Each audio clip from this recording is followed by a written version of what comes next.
Tape Never Lies Network. The tape never lies. Tape never lies. Starts now. The tape never lies.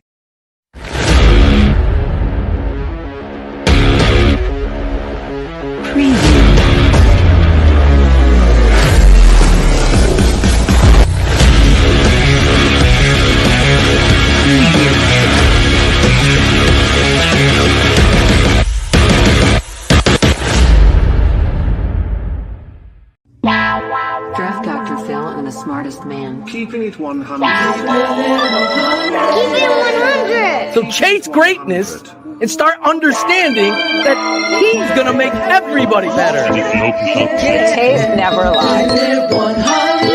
I don't want to see your tape breakdowns if you cannot show me things that are negative about a guy that's on your current team. Hashtag chase greatness. Hashtag take that. Keep it 100. Because I'll make this one more time clear. Caden Whitlow, cut it. Keeping it 100. He is the best quarterback I have ever scouted on tape. The Chicago Bears select.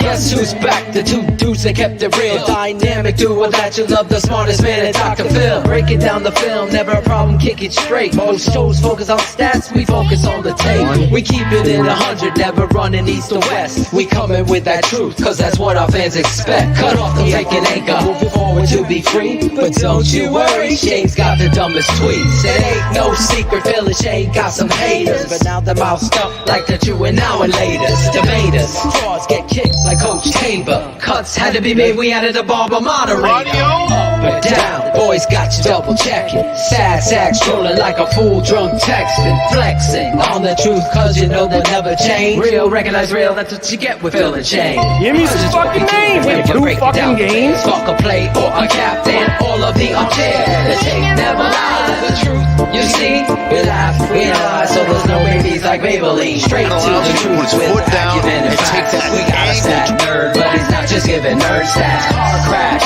big impact like trip sack. Every Wednesday night you got the smartest man Phil back. Now we know you're smiling like a fat kid with fun dip. We're back better than ever and we keeping it 100. Keep it 100.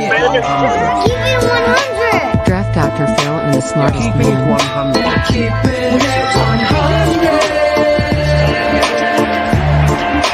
Keeping it 100. Draft Dr. Phil and the smartest Keeping it 100. Keeping it 100.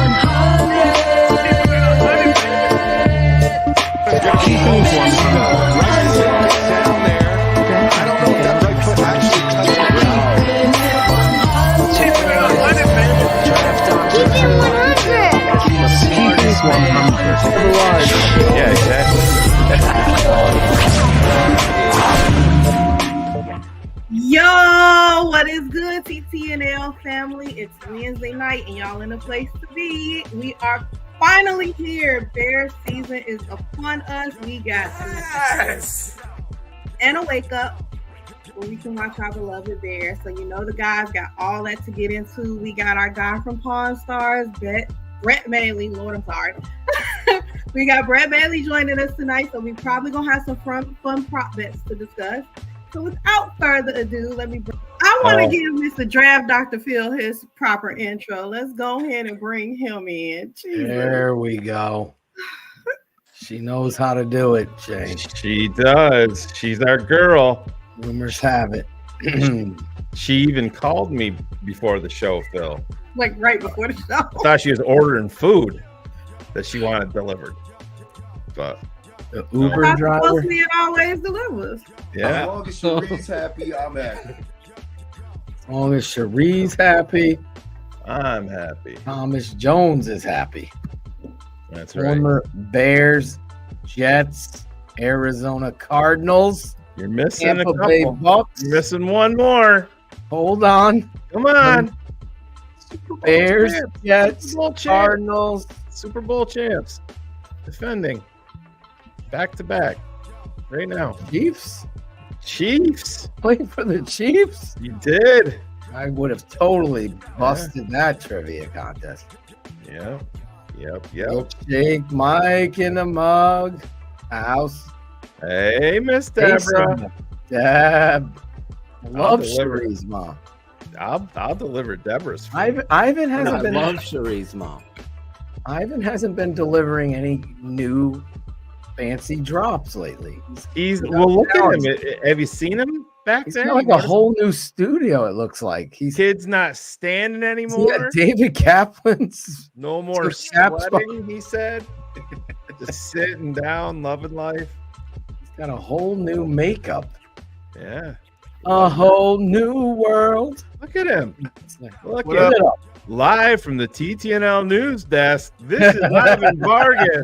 Fuck you, Velus Jones. There he is. Velus.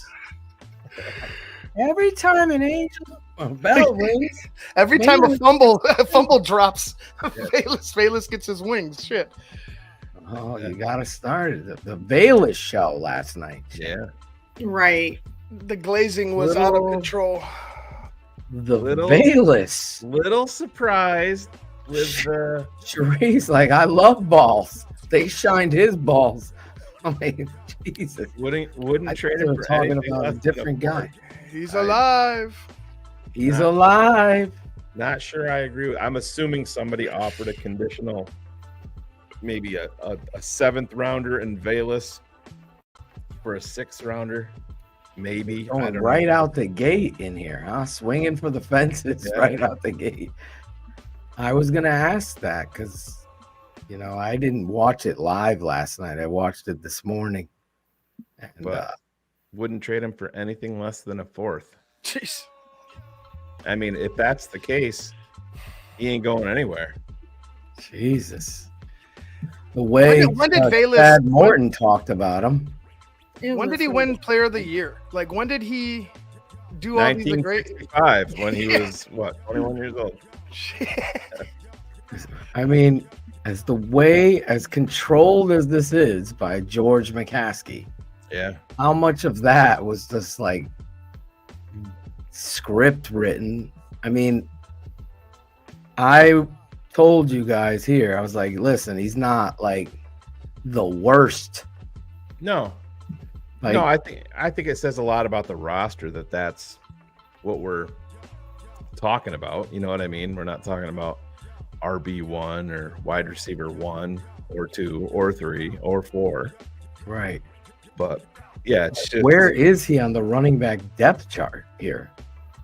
I don't know. I mean, what does he get? 3 touches a game? Is that A 4? game? Is 2? he gonna be dry? I mean, Oh, but I'm they more- find all these creative ways on how to use him and make sure that Yeah. he gets the ball. Y'all He's need Bears to- have been that's what they do. I'm just The Bears lost. have been famous for that forever. Remember, we're going to use Raymond and Rashawn in the same backfield. Nobody's going to know how to defend it. And then you never saw it. But they've been doing that with players Oh, forever. Thomas Jones, Cedric Benson. Yeah. I mean, you see all of This these. guy's more of a gadget guy turning from receiver to running back. Now, there is talent there. We saw, the Kansas City Chief game, for me, he was on the bubble. Then he breaks that run, and I'm like, this is going to be their tell.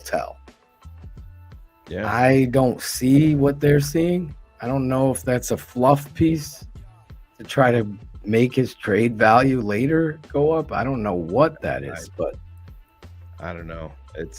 Velus versus the kid who tore his ACL, it wasn't even close. No. They better not put him back there for punts, is all I'm going to say. I know when he said That punt, well, I was like, that well is dry.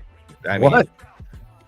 I wouldn't put him back the punt returner to save anybody's job.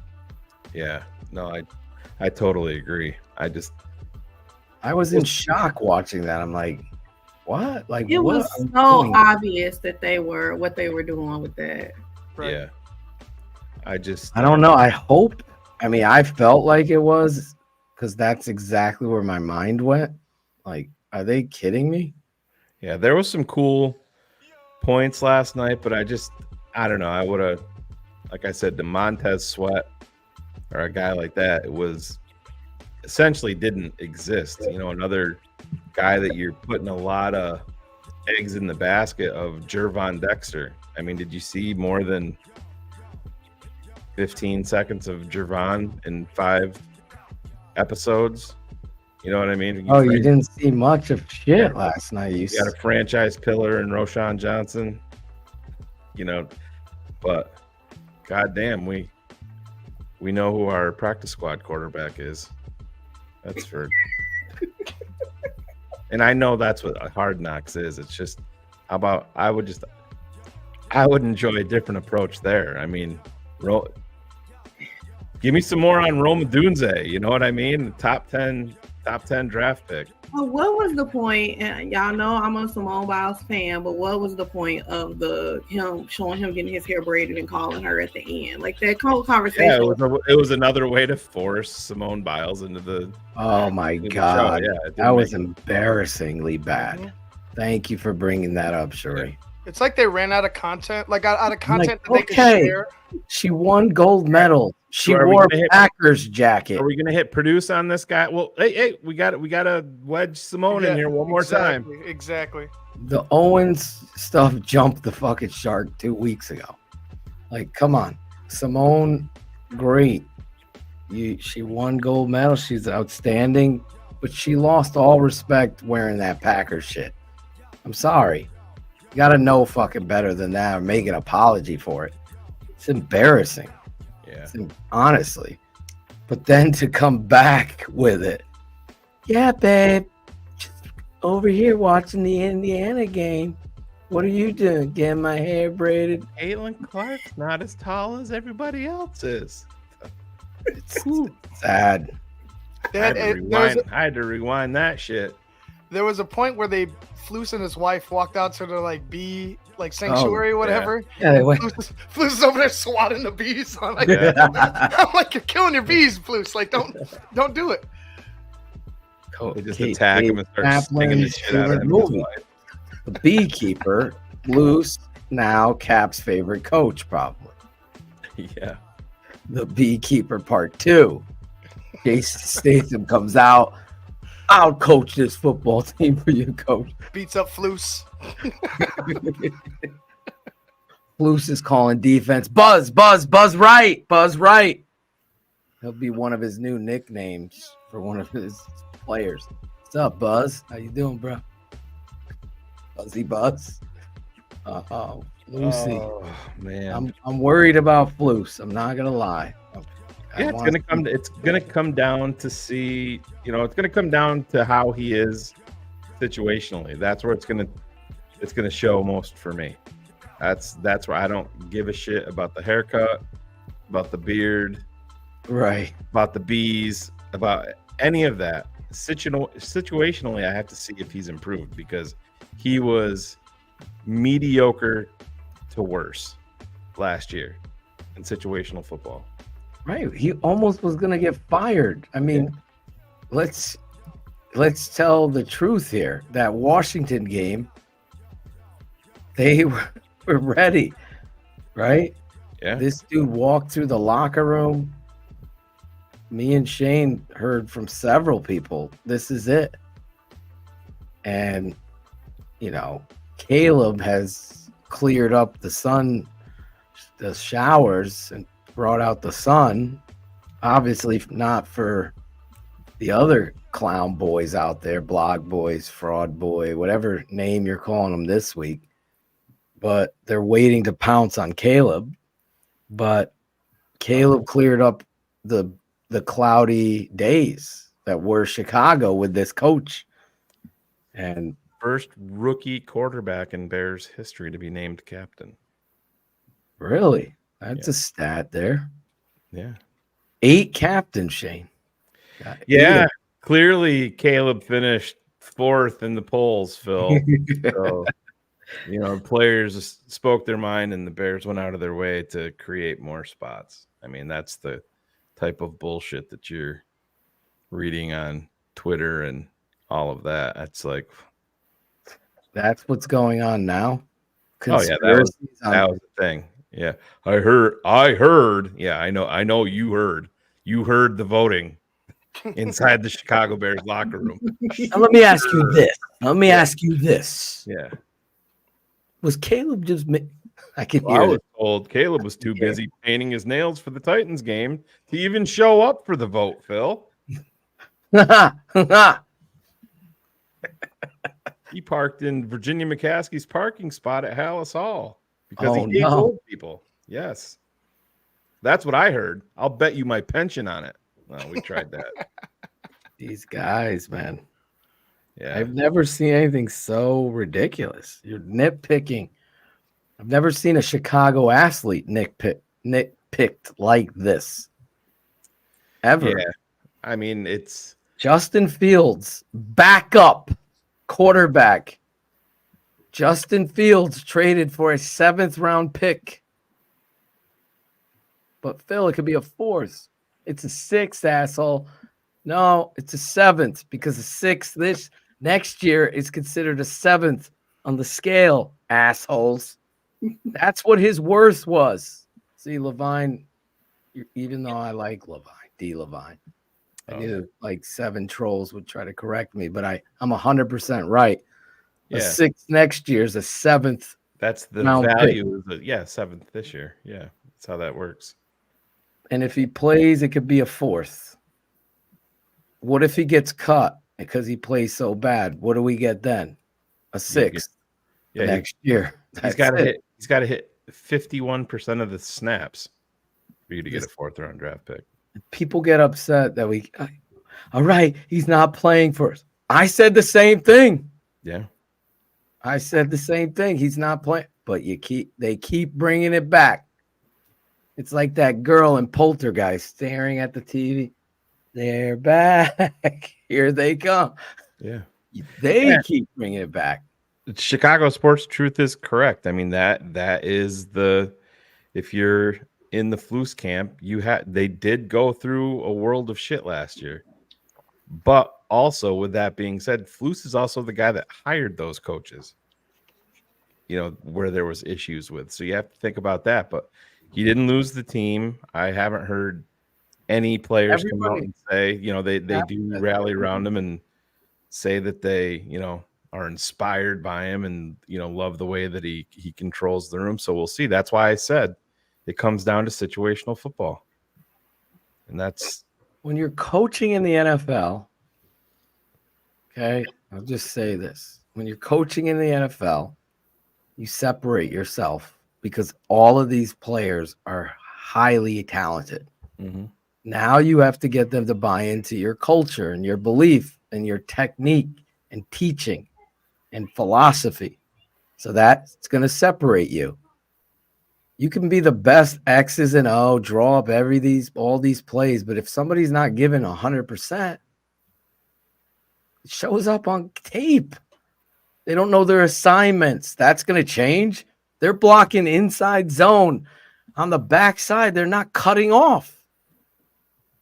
I heard one of the greatest quotes today.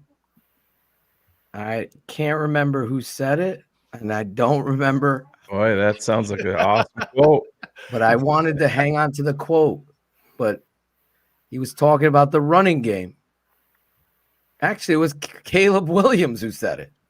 Oh, that guy. It's actually Caleb Williams who said it, I believe. He said, blocking the front side, you win games. Blocking the backside, you win championships. And I'm a big believer in that. That backside cutoff block when you're playing zone schemes have to happen. Years past, good old speed bump Charlie Ivan, our boy. All these fucking fans that don't know football. Shut up. What was the quote? The best ability is availability, Phil. Yeah. No, the best ability is blocking ability when you're a left tackle. That's the best ability. Yeah, you better be able to block. If you can't fucking block backside on and cut off, then all you are is a pass pro guy. And guess what? You can't fucking run, thus you can't win. Right. Well, let's do this before our guest is scheduled to get here at 9. And I know, Phil, you probably saw this. Well, Mr. Larison reached out and we're going to be doing this. Skinny Jim. Yeah. Slim Jim. Slim Jim. Right. Slim right. Jim. Slim Snap it to a Slim Jim. Look at him. looking great. But this Looking is great. helping Looks to like a model raise money adult for cat. helping to raise money for ALS, and this involves Jim's 2 sons and his wife. So we'll play this video. It's going to involve us and anybody that would like to donate. There's going to be some upside for people that would like to donate. So let me play this and just listen along. Hey, Tape Never Lies family, Jim Larison here. Sending this video out to you all, asking for some help. So you probably don't know this, but my family, my 2 boys, Driver and Stride, and my wife, Jennifer, have signed up to be a part of what I think is an amazing journey. In mid-September, they're going to travel down to the Grand Canyon and then spend an entire day from dawn to dusk hiking across the Grand Canyon. So they start at about 8,500 feet altitude up, hike their way down about 7.5 miles, hike across 8 miles, then we'll hike back up about 7.5 miles. So over 22 miles total hiking within one day, very rugged terrain, and something they've been training for almost a year now. And so I need your help. And the reason they're doing this isn't because they are semi-delusional or want to do it for fun, though I think they fit both those categories. They're doing it to raise money and raise awareness for a charity. The charity is Rim to Rim, and the charity is focused on finding a cure or treatment for ALS.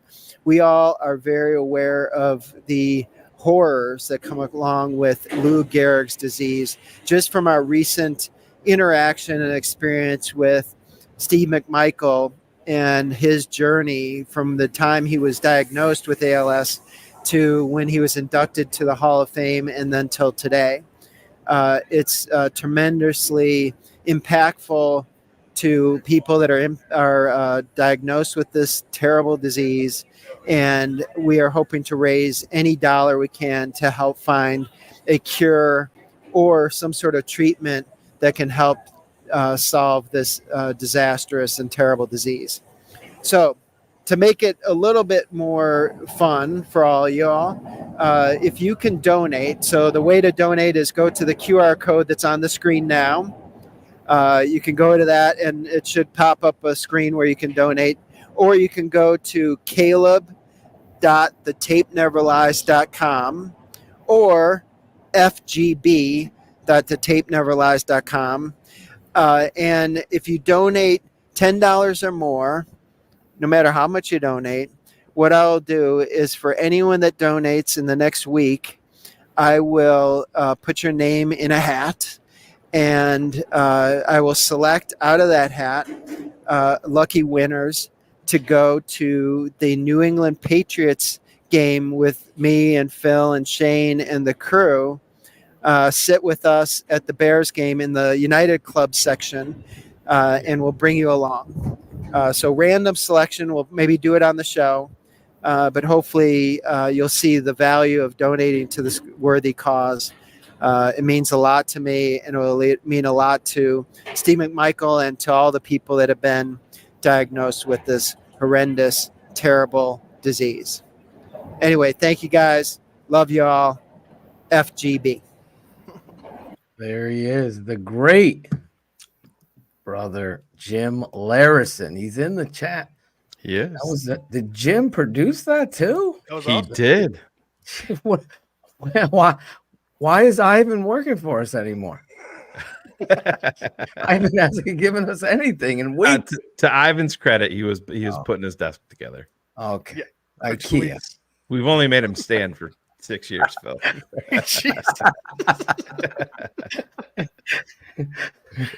Awesome job. Awesome. Just amazing family that they are. Yeah. And absolutely. great people, as Cherie and Ivan know. Shane has never met them. No. Like Claudio. Jim used to jog by my house, strangely enough. Just, yeah. Believe We true gotta story, have by the way. the Shane meeting Jim Larison video. Yeah, Someone's got that'll to be shoot fun. that. Maybe Ron G. We could But do yes, a great cause. ALS. One more time. FGB. Is it dot? The tape never lies.com. Yeah. Or here's Or the scan Caleb.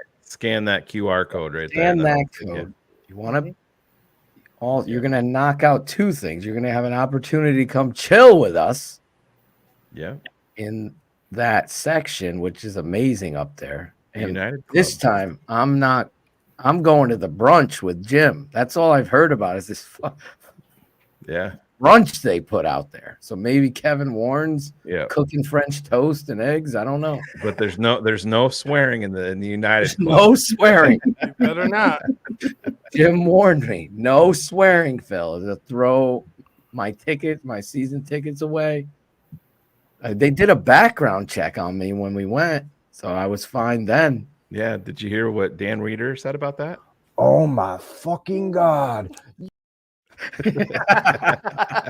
That's what they said after they saw me on the plane. Oh no, it was him. FQD. Thanks, man. Appreciate it. There you go. Anybody that wants to donate to a great cause, that's what we're doing as the Bears are kicking off this season. It's right on the brink.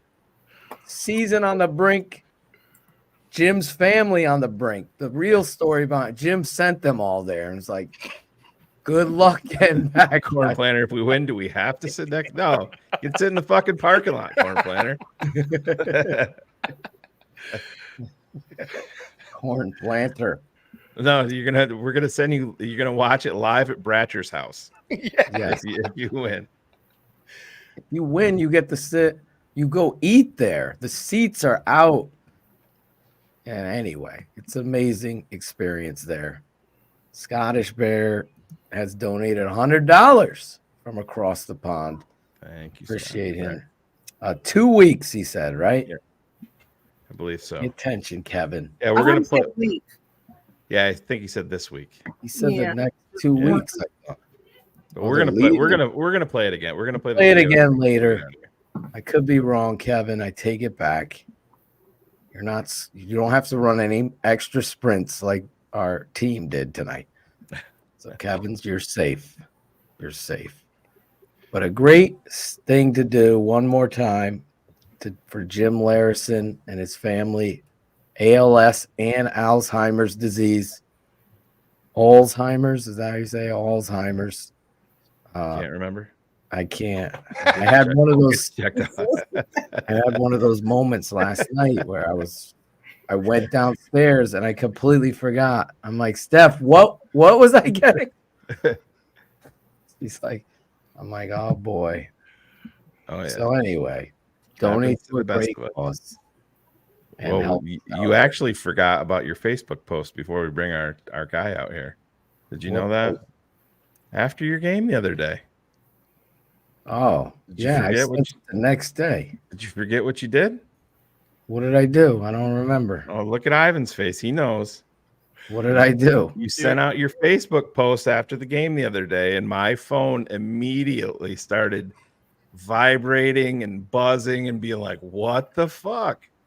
Feels like, hey, boys took a tough one today. We lost 22-8. ... But there was a bunch of positives, and I'm like, oh boy, that's the kiss of death for Coach over there. Listing those positives. My phone, I have screenshots. I'm going to send them to you. Man, these people are relentless. They want me to Coach, bury kids on a social media post. Yeah. That's probably the dumbest want.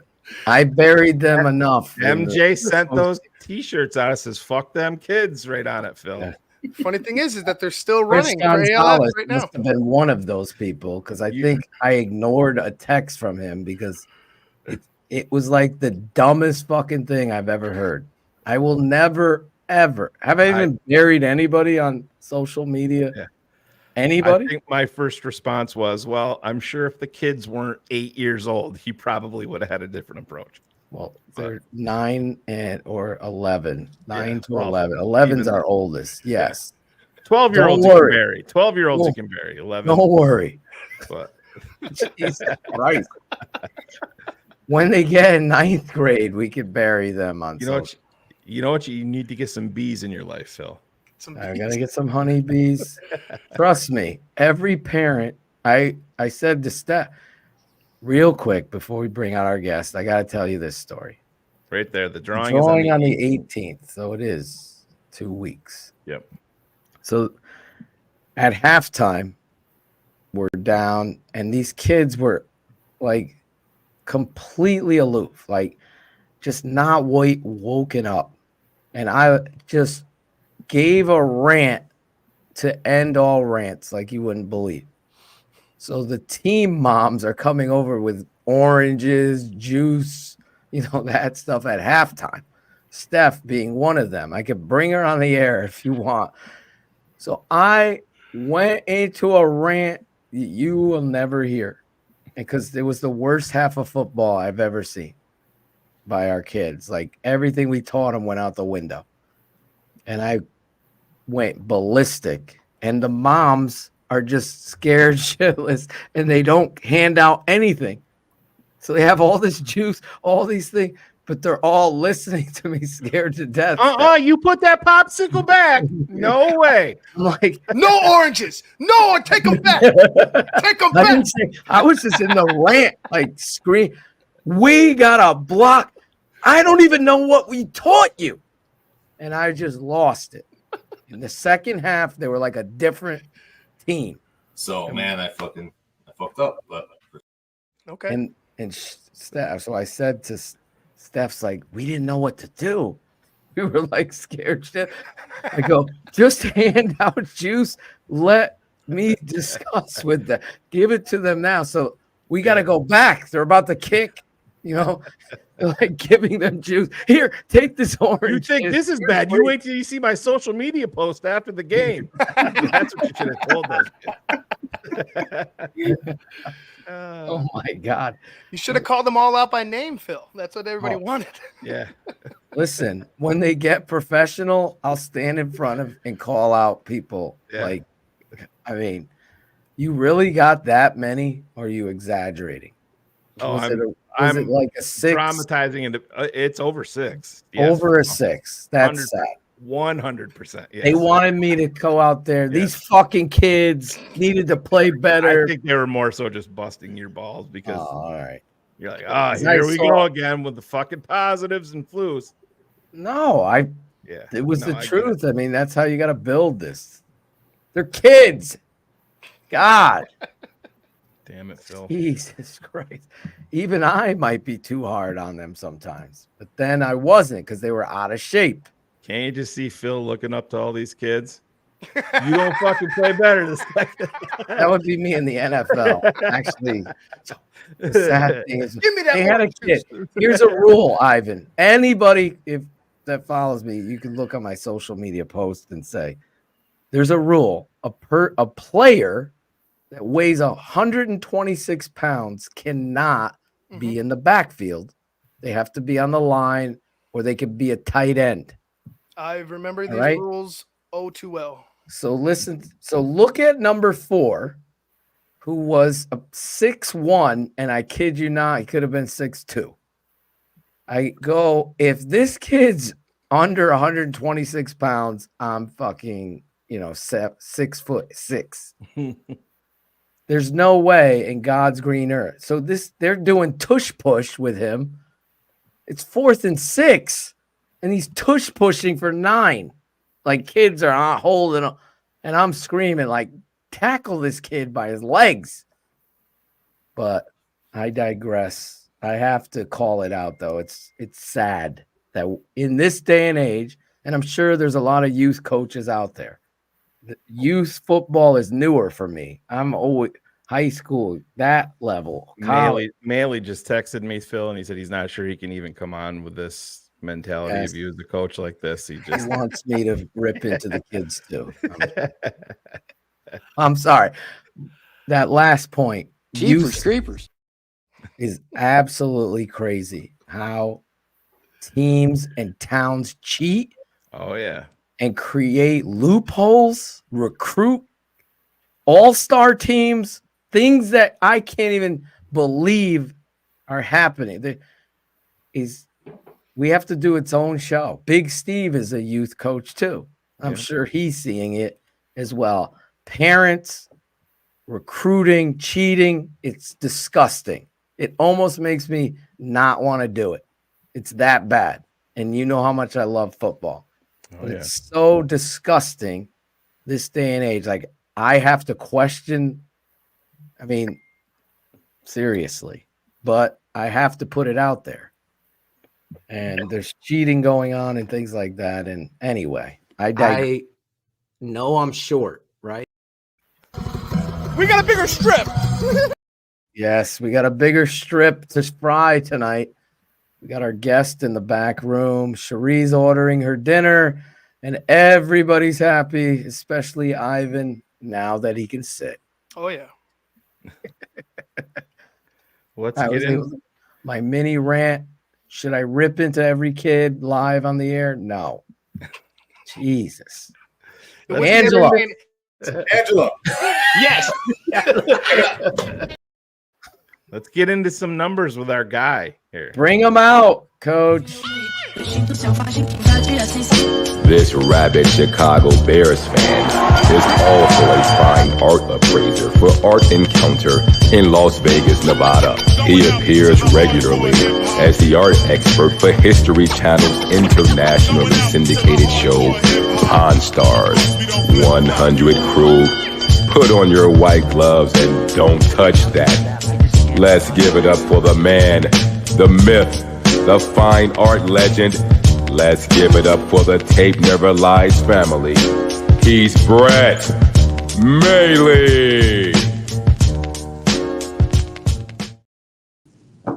There he is. Creepers. Yes. Good to be here, guys. How you doing? What's up, Brett? Good to see you.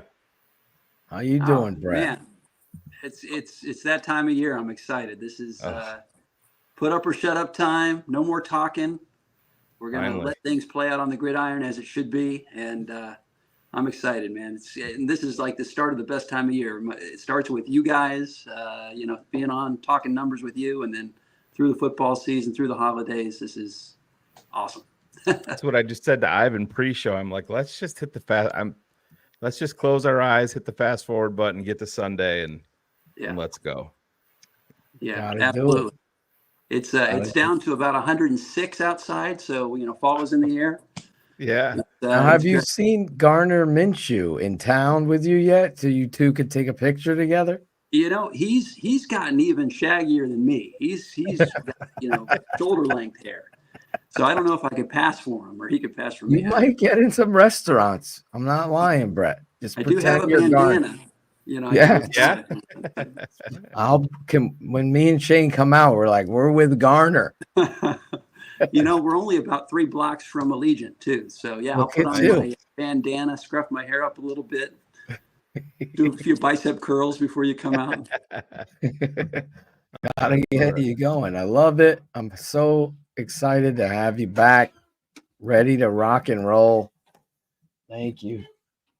And of course, my wife bringing dinner because I'm coaching Brett. Is that okay? Or should I? Where are you on the Phil Rip kids on social media? Well, it's like herding cats, as my dad likes to say. Exactly. When my daughter was in baseball and then t-ball and then softball, I was an assistant coach for a while, and just trying to get their attention, just trying to get them to focus. Trying to, do anything other than, pick at the grass or comb their hair or whatever. At some certain point, you reach that breaking point where you have to snap, and especially if it's during a game and they're not practicing what you've been preaching. Yeah, trust me, I snap a lot live and in person. I just won't do it on social media. Right. No. You got to stay away from that. You're missing, Phil. Any young coach, don't be one of those guys that goes to social media. If you're once it's on social media, it's there forever. There it is. As we know. Exactly.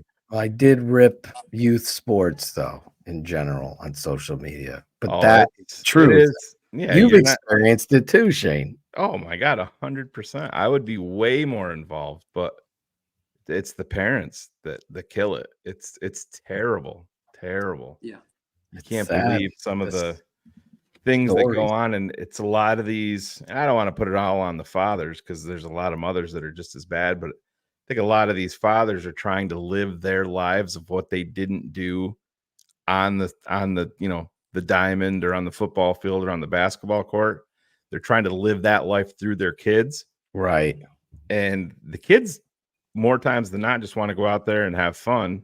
And it's the parents are the ones that are taking it way, way, way too serious. And they rip them out of every other sport and they want them specialized in one thing. And it's not a good thing. Yeah, Like that specialized shit. I Yeah. tell all the parents, no, he doesn't need to play winter football in Yeah. a dome. Exactly. Basketball, play other sports. I cannot stand the Yeah. baseball in the spring and then he's playing fall ball. I'm telling you right now, you're making your son or daughter hate that sport. Yeah. Allow them to choose. Don't specialize. I will continue to say that. Yeah, my niece plays college softball, and it's bonkers. I mean, they played 141 games last year, and they're traveling all over the place. And they had practice tonight at 5:30, and they're still the meat of their schedule is in the spring, obviously, but it's just it's all year long. It's too much. Yeah. You My burn son out. plays 3 different sports, and that's the way it's going to be. He The way it finished should. up basketball last winter, and he's like, I don't think I'm going to play baseball this spring. And I said, you want to bet? You're going to play.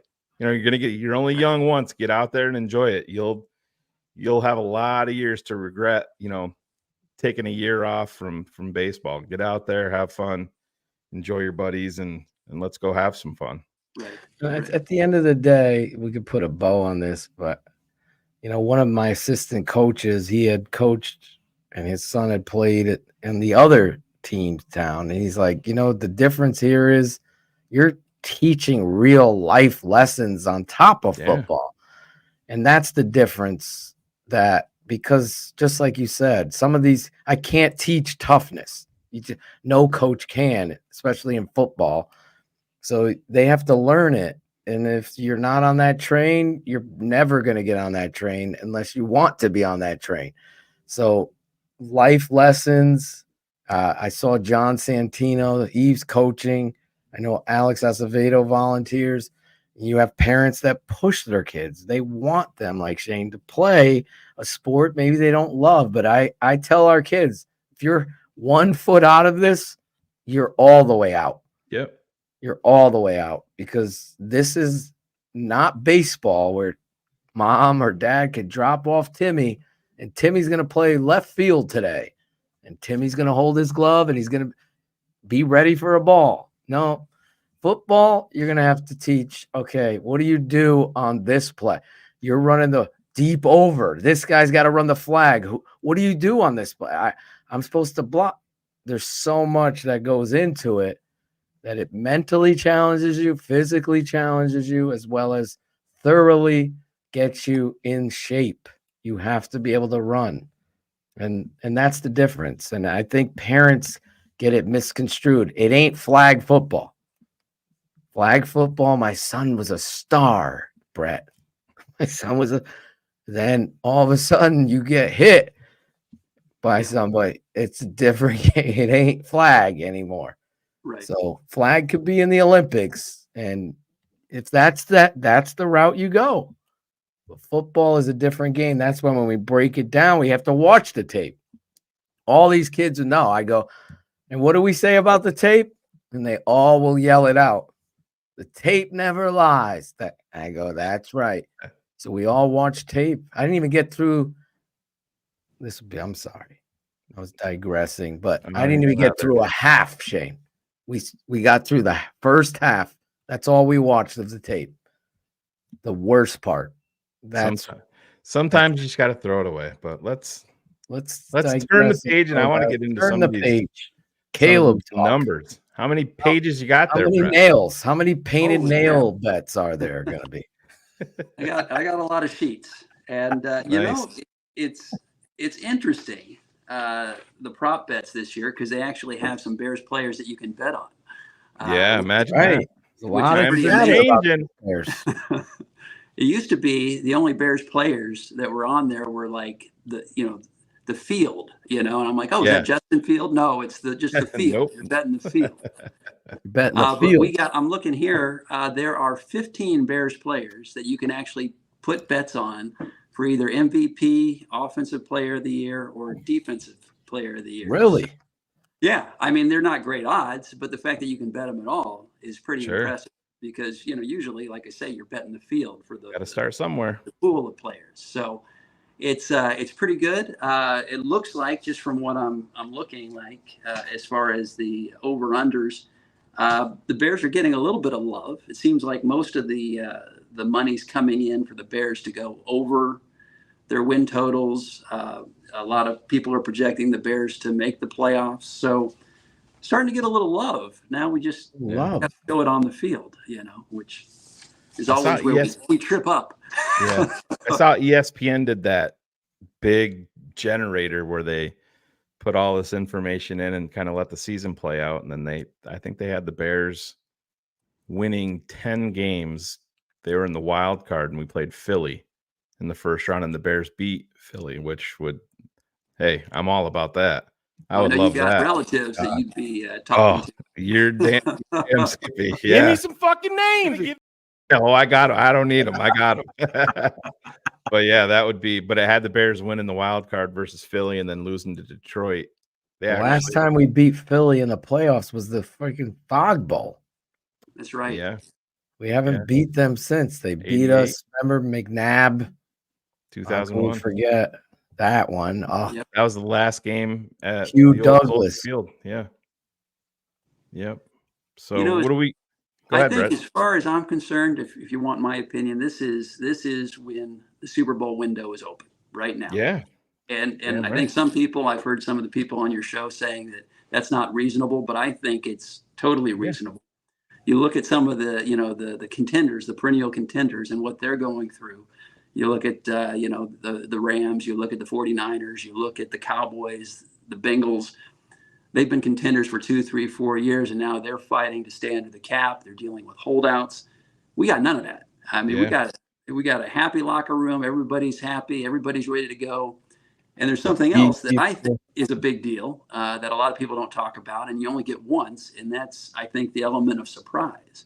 I mean, we got a new offensive coordinator. We got all sorts of new weapons. Nobody knows exactly how they're going to be deployed. Nobody knows exactly how they're going to use them. Yeah. So I think, you could easily say there's going to be a team or 2 or 3 that we're going to sneak up on, that maybe they're looking past us to the perennial contenders. So I think this year, sky's the limit. I'm not going to put a cap on it. I think playoffs, if we don't make the playoffs, I'll be disappointed. Me too. Jeepers creepers. Yeah, I will be ready. Totally agree. The creator of the classic drop, if you're just tuning in, Brett Maly, our guy, our friend. He's known on History Channel's Porn Stars, not Porn Stars. Gotta be careful with you East Coast guys. I get into trouble with my wife. Yeah, in trouble. Hey, speaking of art, I do have to, just a quick aside. I saw your post on Facebook, Phil, with that beautiful painting that you got from one of your Hofstra. Oh yeah, that was great.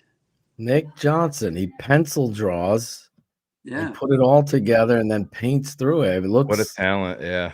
My son was like, "That's a picture." I go, "No, he pencil drew that." It looks so good in person. Yeah, shout out to him, Nick Johnson.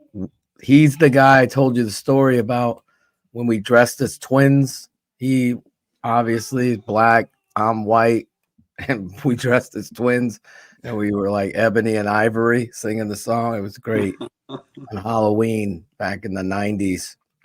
But he was a great, a great running back. Shane, just stop with Jeopardy, please. Yeah, jeez. Don't get me going on that.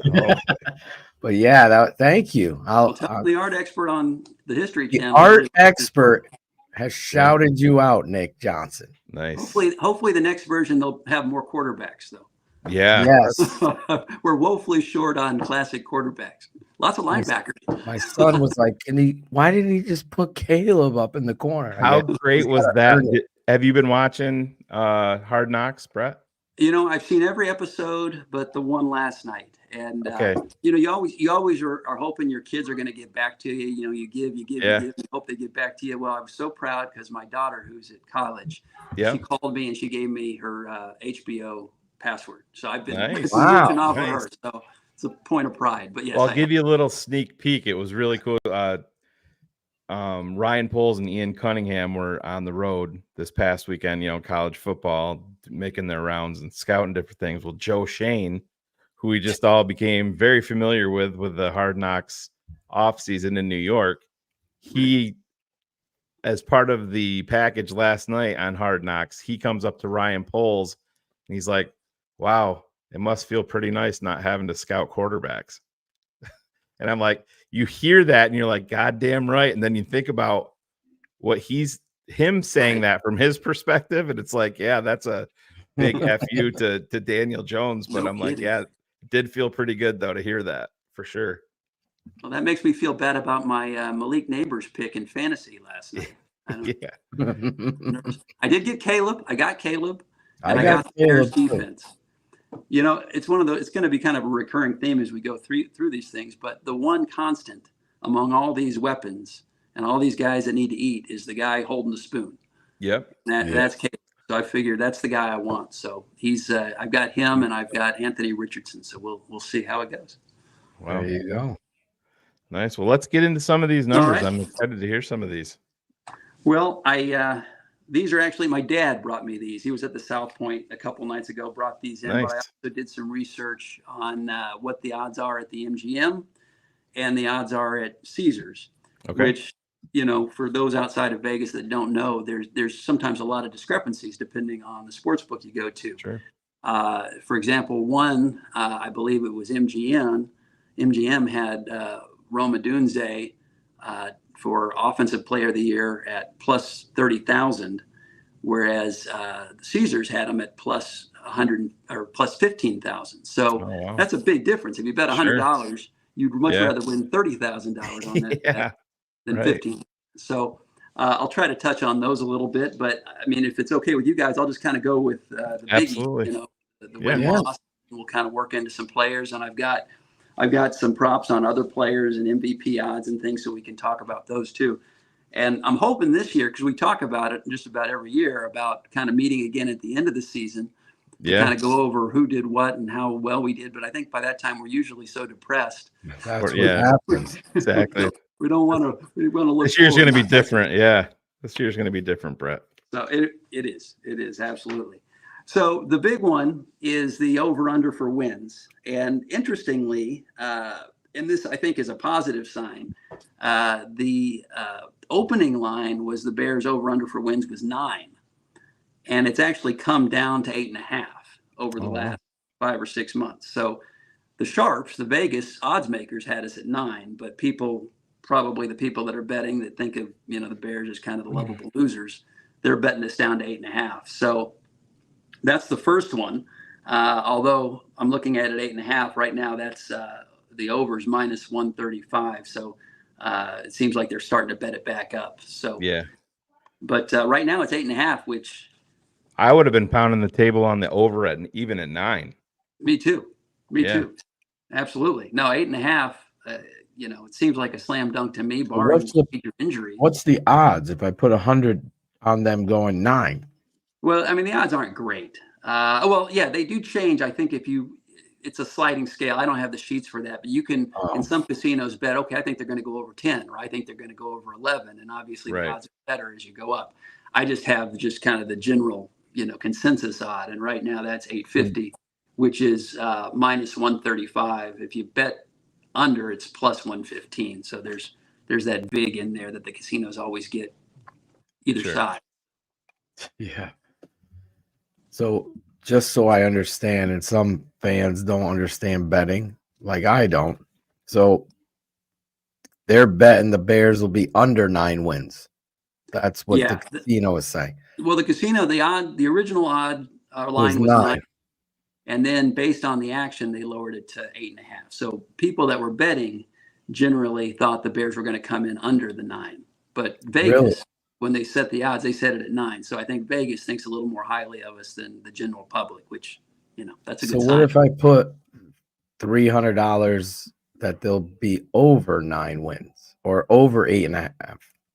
Over 1.5 wins, that's minus 135. So you bet 100, you get back like 165, I guess. So, I mean, $65. It's not a great bet. You're probably, if you think the Bears are going to be successful, rather than betting the over or the under, you're probably better off betting that they'll, win the Super Bowl or they'll, make the playoffs or something. Usually the odds are better. Yeah, better on the higher percentage of. So let's run through this real quick. This might be kind of fun right here. I got the Bears schedule, and let's just base it off quarterback.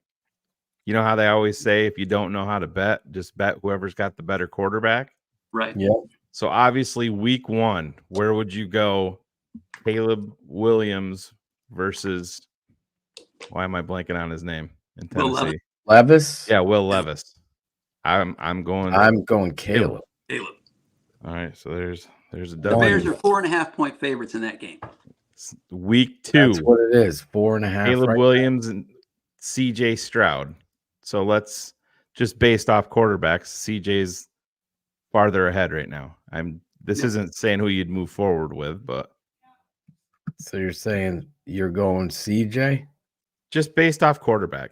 I like Caleb better than CJ, so I'll bet. Oh, yeah, all right. But Colts, Richardson, Caleb. I'm going Caleb. The Rams, Stafford versus Caleb. I can see Caleb. Yeah, I could see either way on that if you're just basing it on quarterbacks. Bryce Young would be the next one. Everybody knows where I'm going on that one. That's Caleb. Trevor Lawrence is after that. That's the London game. Actually, somebody had that question in the chat. How's that work for the home games with the 17? This is considered the Bears home game, correct? That's in London. I believe so. Is it? Yeah, the Bears home game. They lose a home game. It does. It actually does. It says they're home. Yeah. Yep. So yeah, Trevor Lawrence and Caleb. Where would you be on those? I'm a Caleb over Trevor guy. I think Trevor's going to have a heck of a season. That's a tough one. Yeah, I think I'd pick against the Bears in that game. If for nothing else, just with the travel and the jet lag and all of that, weird things happen. The Commanders. I'm going Caleb. Caleb. Jaden Daniels on that one. I am undefeated, so look at this. Based on this. Arizona Cardinals. Caleb again. The Patriots. Caleb again. Now this is what's going to Caleb versus Jordan Love. It's not who you'd want. It's not who you'd want. It's just just saying there's a case to be made. Because you're saying he's unknown in the NFL. I'm just saying that there's a case to be made for either side on that. Like I can't. Packers. So yeah. Then you have Goff, or no, you have Darnold. Darnold, yeah, Vikings. So I have him undefeated. And Goff at Detroit. Definitely Caleb. You can have him split with Detroit, probably. And then at San Francisco, Purdy. Caleb again. I gotta go to bed. All right, and then we're back to the division games. Darnold, we're gonna go Chicago, Goff. We'll just have them split there on that one. Seattle. Caleb. Bears 17-0. Brett, there we go. I like it. Wonder what the Vegas odds are for over 16 wins. What would that odd be? So right there, just by splitting those up in the division like that, that's 10-7. That's exactly what I did with my dad. I went through there and I didn't go by quarterback. I more went by just gut feel and, road Yeah. versus home and just my thoughts on the team. And I have them at between 10 and 11. Yep. That's where I am on there. I have 11 wins for the Bears. Yeah. Yep. Perfect. What you got No, next, Brett? We're in fuego there. The actual, this makes sense to go with this one next, but the odds for the Bears to win the playoffs or to make the playoffs, let's see here. Right now, it looks like they are being bet to not make the playoffs. And I mean, that's kind of a sucker bet. It's basically minus 110 either way. So you bet $100, you get back. If you win, you get 190. But it looks like the general consensus, much like with the win-loss, the public expects us, more of the same. Lovable losers. They don't think we'll be serious contenders. So yeah, we'll see who's right. So And that was just to make the playoffs. That was just to make the playoffs. Yeah, there's no real odds. You can bet yay or nay, basically. Yeah, yay or nay. And the odds open up the same whether you're saying yes or no. It's minus 110 either way. So because of the casino, they get their little cut. Right now, according to the most recent odds, which was like just a week ago, the Bears are plus 105 to make the playoffs, which means it's a plus. So it's an underdog. So most people expect them to not make the playoffs. So interesting. Wow. Now, where I think it gets interesting, and I think it basically contradicts a lot of what the people think of the Bears, is like I said, we've got a talented roster, and that shows in the ability that we have to place bets on 15 different players for MVP, for Defensive Player of the Year, Offensive Player of the Year. They don't put every player out there. If they don't think the person has a chance in hell, they don't list them. But we've got 15 players. I was surprised to see that. I mean, I don't remember ever the Bears having 15 different players that you could bet money on to win the MVP or Defensive Player of the Year, Offensive Player of the Year. I'll kind of go through them and I'll give you the odds. And then we can get to serious, over-unders on performance. But right now they've got Caleb Williams. He's plus 4,000 to win Offensive Player of the Year. That's ranked 17th in the NFL. There's 16 players that have better odds. So basically what that means is if you bet $100, if Caleb Williams wins Offensive Player of the Year, you win 4,000. He's plus 5,000 to win the MVP. So again, you win $5,000 on a $100 bet. And that's 18th. So he's that high in that, right? I am too. Yeah. Wow. Especially as a rookie. So that's not to go off topic with the betting, but Albert Breer, I don't know, Phil, did you listen to him talking with Cap? I didn't hear it this morning. He pulled a bunch of GMs, executives, scouts, coaches within the NFL. Well, he classified them as people that are directly making decisions about quarterbacks in the NFL. And he went through and asked them kind of who would be the top 5 quarterbacks at the end of the 2024 season. And he said he didn't get a lot, but he said there were votes for Caleb Williams within the top 5. Wow. People outside of Chicago.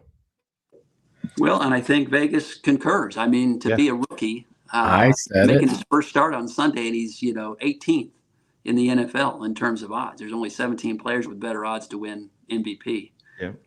That's not the meathead fans setting those odds. That's the casino. Right. Yeah. Wow, that is impressive. Then we've got next on the list Montez Sweat, who is plus 3,000 to win Defensive Player of the Year. That's 8th in the NFL. Bet $100, you win 3,000. That even sounds super impressive. Yeah. 8. Holy shit, man. Wow. Jalen Johnson, he is plus 10,000, 25th in the NFL to win Defensive Player of the Year. Wow. Then back to the offense, Keenan Allen is plus 10,000 to win Defensive Player of the Year. He's among a cluster that are in that plus 10,000 strata, which is technically 42nd, but there's a lot of players in that strata. He's actually the same odds as DJ Moore, which I got to ask you guys a trivia question. I did not know this. I'll admit to it. But do you know DJ Moore's full name? I heard him talk about it, so I know. I don't remember what it was, but he was. I totally forgot about it. The wide receiver from Detroit referred to him as his actual name, and he said that he was going to smack him next time he saw him. But you almost can't say his real name without an English accent. Yeah. It's Denniston Oliver Moore Jr. Wow. Oliver Moore Jr. Drew Black knew that. Denniston. Yeah. So yeah, Denniston Oliver Moore. They have his full Oliver. name. Denniston Oliver Moore. So they don't say. So they put the J Dome. in front of the. I don't know exactly how that works, but Dome. I don't know. Dennis Jr. That's Denniston Jr. That's so he must be Denniston a Oliver junior. Moore Jr. So it must. Oliver- That's where the DJ comes in. Yep. Oh DJ. yeah. So he's also That's plus what 10,000. we thought we were going to name our kids TJ and DJ. TJ? We were going to call them that. That totally was never the case, by the way. Didn't you? She didn't like the name Tate. She fought me on it. And I tell the story. I'm like, since I was in 3rd grade, I wanted to name a son Tate. My mom could tell you. And then when we found out we're having twins, I'm like, well, one of them's going to be Tate. And she literally was like, I hate that name. And then she agreed because she could call him, because his middle name's Tate Jackson Atoshin. So we'll call him TJ. It never happened. Now she loves the name Tate. So stick and he to your looks like. guns, guys. Yeah, he does. And that's the nice thing about having twins. You keep both parties happy. You know, she names one, you name one. Exactly. She You says she plan named it for Devin Hester. Oh, really? That was her story now. She's trying to make you feel good. Probably. She I wouldn't hate let to me say name it. the puppy Rome, though. Yeah, I was Brett. going to ask you about your puppy. Yeah, I you named it wanted it to be Rome, but he is a snoop now. He's an amazing little guy. He really is. We lucked out saving this little guy. That's awesome. It's been healthy though for the family too. Yeah. So anyway, I'm sorry I cut you. All right, no, that's all right. I like talking about pound puppies for sure. The next one on the list is DeAndre Swift. He is plus 15,000 for offensive player of the year. I'll just run through here. They got Tremaine Edmonds. He's plus 20,000 for defensive player of the year. TJ Edwards is plus 25,000 for defensive player of the year. Rome is plus 30,000.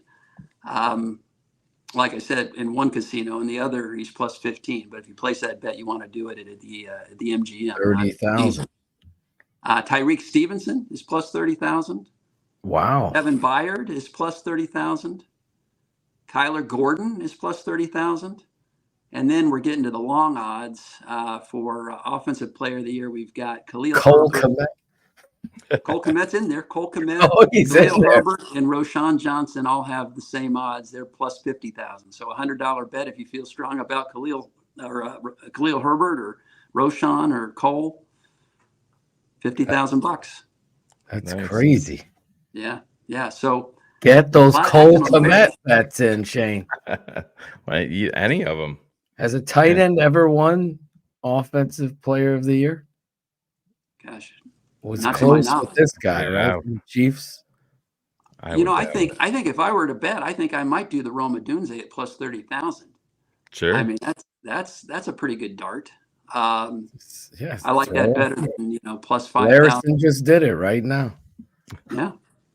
Yeah, you can do it. I would never spend a dime on Roshan Johnson. I'll tell you that. No. That's a wasted bet. I can't even. How many carries is he going to get? What was his injury again? He's on the injury report today with a toe. This guy. So I don't. If you guys already talked about it, what are your thoughts on the running back room with Velus making it his number 5? Yeah, What was Pole's statement? He's what? What did he say? What do you mean? When they were talking, he's alive. Oh, Is yeah. that what it was?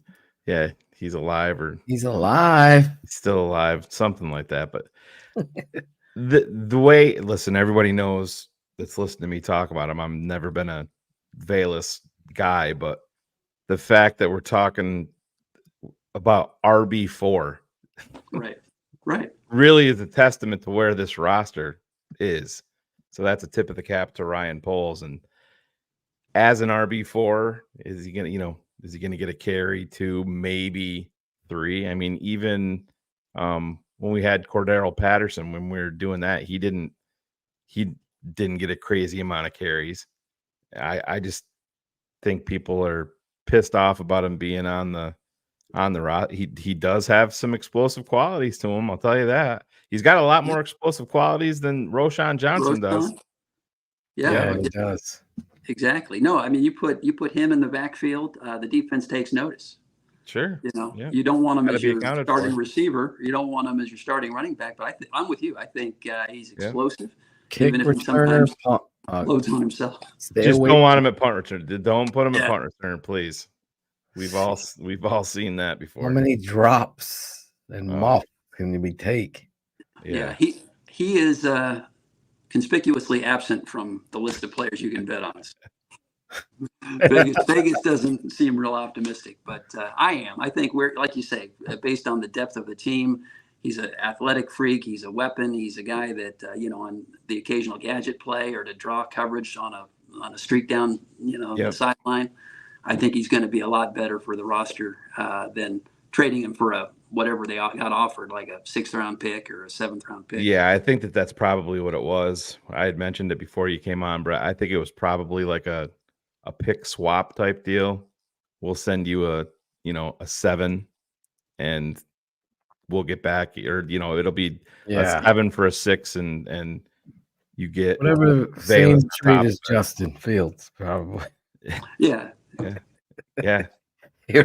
But for Ryan Poles to say I'm not shipping him for anything less than a 4th, that shows me he's pretty well solidified. Yeah, on the roster, and he was never on the chopping block. If they put a 4th rounder on him. Well, it'll be interesting too with the new kickoff rules. I know the special teams coach was real high on him on kick returns and potential there. Gunner. Yeah, that's the thing too. This is the gunner. Yep. Yeah. What's this? Cordero Patterson would gun. Yep. You got to take pride in that. Like Velus seems to have a really good personality, and he's probably a very good person in the locker room. And you apply that with his explosiveness. He just doesn't have hand consistency. He doesn't catch with his eyes through his hands, so he's inconsistent. George bought him a new ferret. Bought him a new ferret. I was sick of hearing about that too. The ferret king. Okay. I don't know who, Biles or the ferret. One of those two had to go. They were very much wedged in there. More than they needed to be. Right. It's like, come on. Next thing they're gonna bring what's his name? Him and his girlfriend, Ashton Kutcher, and his girlfriend will make a scene in there as well. They're big fans. Big fan. Surprised they didn't do a little bit on Bill Murray, who made the 53. Yeah. Billy Murray. And then bring Bill Murray, the Bears fan, actor, Saturday Night Live legend. Yeah. That would be great. That would have been great. But instead, we got Simone Biles, her gold medal. You'll see Bill on Sunday, I'm sure, at Soldier Field. The OG or SNL Bill Murray to see he's gonna be there. Bears fan. I bet you A lot of people. It's Caleb Williams' debut, man. That's definitely got some. Larison's gonna be there, right? Yeah. He's like I said, man, man, even go into the caves and the fucking. I'll be at the game. Even when I was in Buffalo for his preseason debut, you could not believe the amount of Buffalo Bills fans. My son was down by the tunnel and trying to get autographs and all that. And he's like, all these people, and even where I was, there was people in Bill that are, oh shit, there's Caleb, and they're taking their pictures. And those are Buffalo Bills fans. The bandwagons, the meter for them. Filling up, Brett. Yeah. He has an aura. He has an aura. I mean, you see it in the press conferences. You see it the way he carries himself. Exactly. It didn't show him as much on Hard Knocks as I would have liked. I didn't see the one last night, but even before that. But you know, he's confident, but he's not arrogant. He's just got that, you know. You have the all right. You're a writer. Brett Maly, I'll tell you, is one hell of a writer. If you wanted to write sports and do that again, that would be tremendous. We would put it on our Patreon because it's that amazing when you do write. Oh, thank you. That's nice. It's just the truth. So I'm gonna ask you, like, in a comparison, aura, like, is there somebody that comes to mind to you? Like, Michael Jackson had an aura about him. Like, he became, like, people wanted to say, oh, there he is. You know, I know a lot of famous people have an aura about them, but there's something different with this guy. Something I'm so used to watching Bears QBs. I don't think I know what an aura is supposed to be. I'm used to watching Mitch Trubisky say, well, I'm reading up on it, you know. Reading on my literature. We were used to seeing a lot of odor, not a lot of aura at the Bears quarterback position. But the fact that other people are noticing it as well as us, you know, not fans from other teams, they see it. They see the potential. They see the swagger. They see the potential greatness. I think that bodes really well. Like I say, I mean, sky's the limit this season, man. I'm so excited. This is going to be great. And speaking of Caleb, why don't we get into some of his totals so we can kind of go yay or nay on passing yards. Transition. Right now, I'm looking here. They currently have the odds set for his passing yards at 3,500.5. 0.5, they get that. I would bang the over on that. I'm definitely banging the over on that. Yeah. Yeah, I'm with you. I see, 37, 3,800. Even if he doesn't crack that 4,000, there's just too many good players for him to defeat. Yeah. It's been a long time to see this kind of. He's not a bail first quarterback, and that's going to make a big difference. And I still think a lot of people are expecting him to be that may not, get into the tape, and a lot of people haven't even seen him play, but he is always looking to pass. He'll tell you himself, I don't really like to run. I just don't like to. Yeah. Yep. The guy that we had before was running around to look for an exit plan. Caleb will run around and is looking to throw the football, and that's a big difference. And with that's going to come a lot of big plays. Absolutely. Oh big yeah, plays are nice. Ask Matt Nagy. Everybody's what's the banging record for the Bears. Is it Kramer for like 30? What do you have? 3,800. 30. Yeah, it was in the 95. At one season, one year, our defense was horrific. We actually had a good offense. Yeah, it was. I still have trauma. I think they were playing. Gosh, they were playing like the Giants or somebody that season, and I think they had Kevin Butler still, and he kept missing easy chip shot field goals that would have sealed it. Oh my God! I was on like a Thursday night or something. It was a marquee game. I remember watching it with my dad, and I think like the McCaskies, I don't swear a lot, but I swore a fucking mean streak. Yeah, so he had 3,838 yards in 1990. 3,838 yards is the mark to beat. And they have him at 29 touchdowns and 10 picks. I thought it was 28 for some reason, but I don't know. I think it's 29. I think, he almost hit 29. Okay. Yeah, I think it is 29. Yep. Eric Kramer, that was our a guy. heck of a season. I still lament them getting rid of Jeff Graham for Simpson. That still, whenever I think of it, it chaps my. There's certain moments in Bears history that whenever odd moments, they'll like pass through my subconscious, and I just grit my teeth. That's one of them. Do you know how many times Eric Kramer was sacked that season, 1995? And he played in a clean pocket. I don't know. Played in all 16. Sacked 9 times? I'll say 12. 15. Yeah, that's wow. I'd sign up for that right now. for Who Caleb. was the offensive line? Do you remember? They had Big Cat, I think. See, Big Cat Williams. It And would was- be Perry, Andy Heck.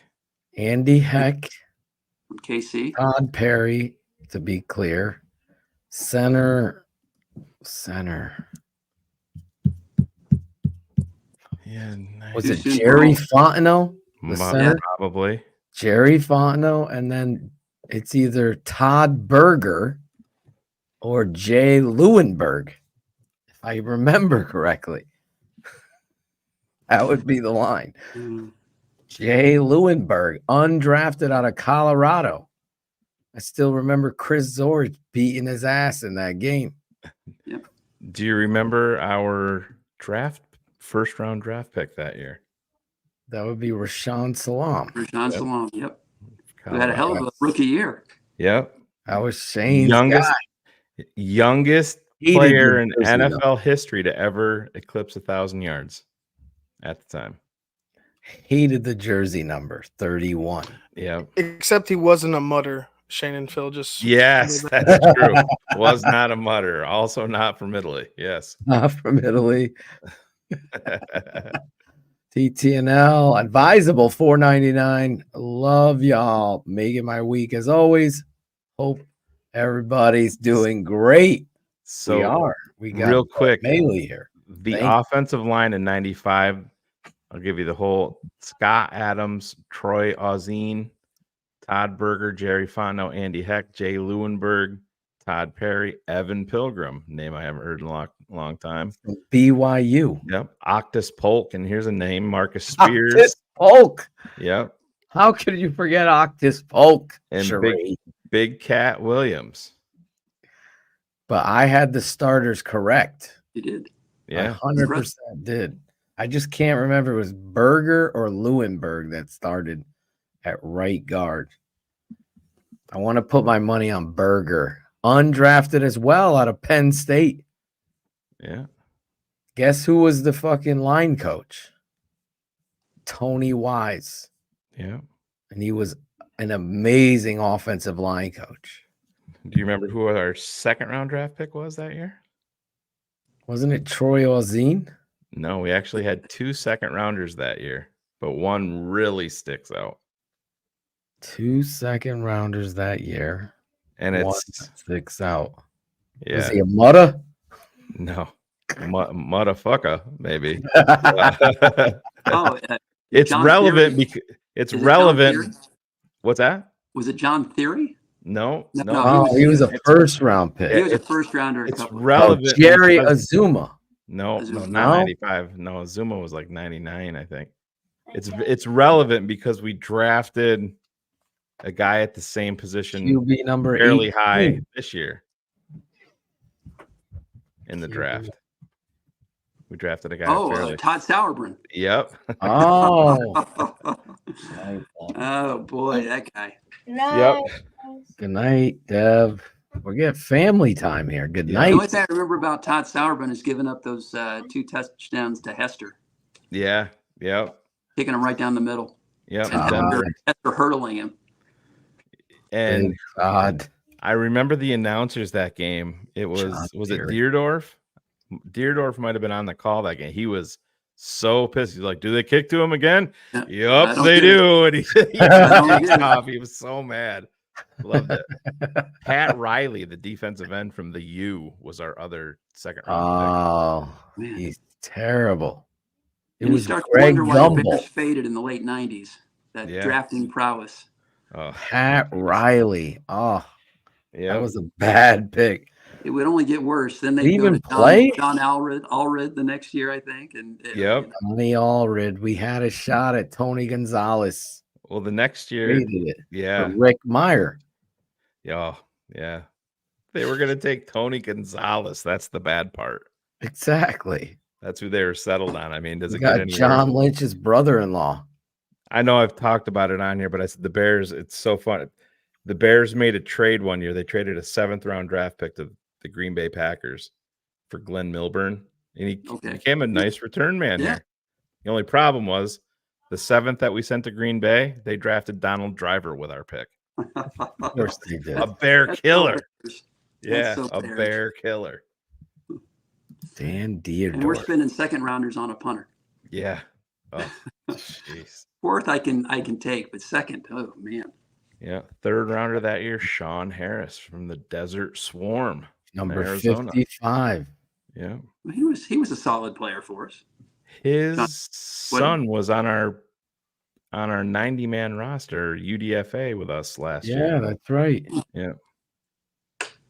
So What do we got next, So Brett? what do you think? You think he'll break the record? You think this year we're expecting him to go over 3,500? We'll go over. Yeah, Kramer? I'm gonna have him just short of the record. I'm gonna have him break the record, Brett. It's like you like him, Phil. I really believe in this quarterback. Yes, scary with the coaching. Yeah, but I don't know Waldron because it was very vanilla. We'll see if you break, like right here, Bullets did this 236 yards a game to reach 4,000 yards for the season, and you have that extra game also because he escapes to throw, like you said. Yeah, I feel like he's going to do it with this kind of talent. But again, we'll see. I'm on the fence. I think I'll say like with Shane, 37. Just short, yeah. Something And like that's I'm not even mad at that. And that's the people that are anti Caleb couldn't even break the record in year one. Well, wait for you. That hasn't been broken ever. Yeah. Well, Caleb's going to have a hell of a lot better defense than Eric Kramer had in '95. Oh, you're right. Oh yeah. Yep. I hope. Now this is, I think, a slam dunk. His total for touchdowns, 23 and a half. Over. Oh my God, easy. definitely over. And that's total. That's counting rushing and passing. Let me double check here. I got it up. Yes, he did. If that's total touchdowns, that's a super low number to me. No, that's just passing. Just passing. Okay. Just passing touchdowns. Yeah. 23 and a half. I'm still banging the over on that. Yeah, me too. Yeah. I see him at 30. Yeah. Model. So to me, him hitting the 30 mark in touchdowns is more impressive than him going over 4,000 yards. Yeah. That would be amazing. That's true, Shane. Yeah. No Bear quarterback has hit 30 touchdowns. No. None. Nope. So we're all over on that one. How did you get those bubbles on your screen? How did he do that? Yeah, you can do that with the new Macs or the newer Macs, or you can shut. My son was famous for doing it while I was on air, so I ended up shutting it off. But yeah, it's the really. He must have put his finger up or something, thumbs up, or you can do it. Did you see that, Brett, on your end? The thumbs up. No, I didn't see it. Yeah, it You pops have a up. bubble screen. Oh, that's weird. Yeah, I like bubbles with a thumbs up thing on. Yep. I won't do that. Then let me do what I hired to do. We know Brad has to do what he's got to do. So interceptions, not to be negative, but Caleb, they've got him down for 11 and a half. What do you guys think? Over or under? I had two numbers pop into my head when you said interceptions, and the first one was 12, and the second one was 9. I have 12. You're on par with Vegas. Obviously, they want half either way. Yeah. I said 12 in my head when you said interceptions. I'd sign up. I'm going to go over. Yeah. You know? Going to be If he's throwing the throwing ball. 30 touchdowns, we're going to be fine with 12, 13, 14. Right. If he throws 30 touchdowns and 12 interceptions, you're great with it. Yeah, because what did Peyton have his first year? 28? Wasn't it like 27 touchdowns, 28 picks, something like that? I think it was like that. 27 TDs, 28 interceptions. Yeah. Like. So I would bang the over on that. You said it's 11 and a half? 11 and a half. Yeah. I'm with you. I'll go with my first gut number, and that was 12. Picks are going to happen. Now, the other rookie in the fold, Rome Odunze. Rome Odunze. How about this? His yardage total is, hold on a second. They actually don't have the ability to bet for yardage, but you can bet touchdowns, and right now his total touchdowns is 5.5. I got 7 touchdowns. Yeah, I'm gonna go over. I think they're gonna use him a lot in the red zone because he's a body type that and I mean, we all saw him at Washington. He's a dude that can post you up, or he's a dude that can just simply go over top you or through you or around you. I'd go. You said it was 5.5. 5.5. I'm over too. Yep. I mean, Cortland Sutton had 10 touchdowns last year, for Pete's sake. So yeah, I mean, I think 5.5 is a pretty low hurdle. Yeah. And they're obviously going to use him. He's going to have his packages, even though he's number 3. He's going to be on the field a ton. So yeah, I'm with you guys. Over. Totally. The Athletic was just doing an article. I haven't read the entire thing yet, but one of the top players that could be pushing Caleb Williams for offensive rookie of the year. You know who it was? Roma Dunze. Really? Yes. Yep. Yep. I think he's got all the talent if he has the opportunity. Yeah, totally agree. And let's see here. Here we go. I've got another Roma Dunze bet. Yeah, do they have his yardage? His yardage is what I struggle with. That's where I'd be interested to know where they come in there. I thought they didn't have it, but they do. Right now, his yardage, it's different from 2 different casinos. At the MGM, it's 650.5 yards. At Caesars, it's 675.5 yards. Because man, they're gonna. That's pretty close. I mean, these guys know what they're doing. It is. Because I mean, if Keenan stays healthy, and you got DJ, Cole, and Gerald, and then everybody forgets about dumping the ball off to DeAndre Swift. Yeah, that's going to be a huge part of his game. And if we're predicting him for like 3,700, 3,800, not everybody can get 1,000 yards, you know. Right. Yeah. It's the truth. Oh, man. And it's 650.5. And what was the other number? At the MGM, it's 650.5. At Caesars, it's 675.5. It's almost like those fuckers know what they're doing over there. Jesus. That's crazy. They do.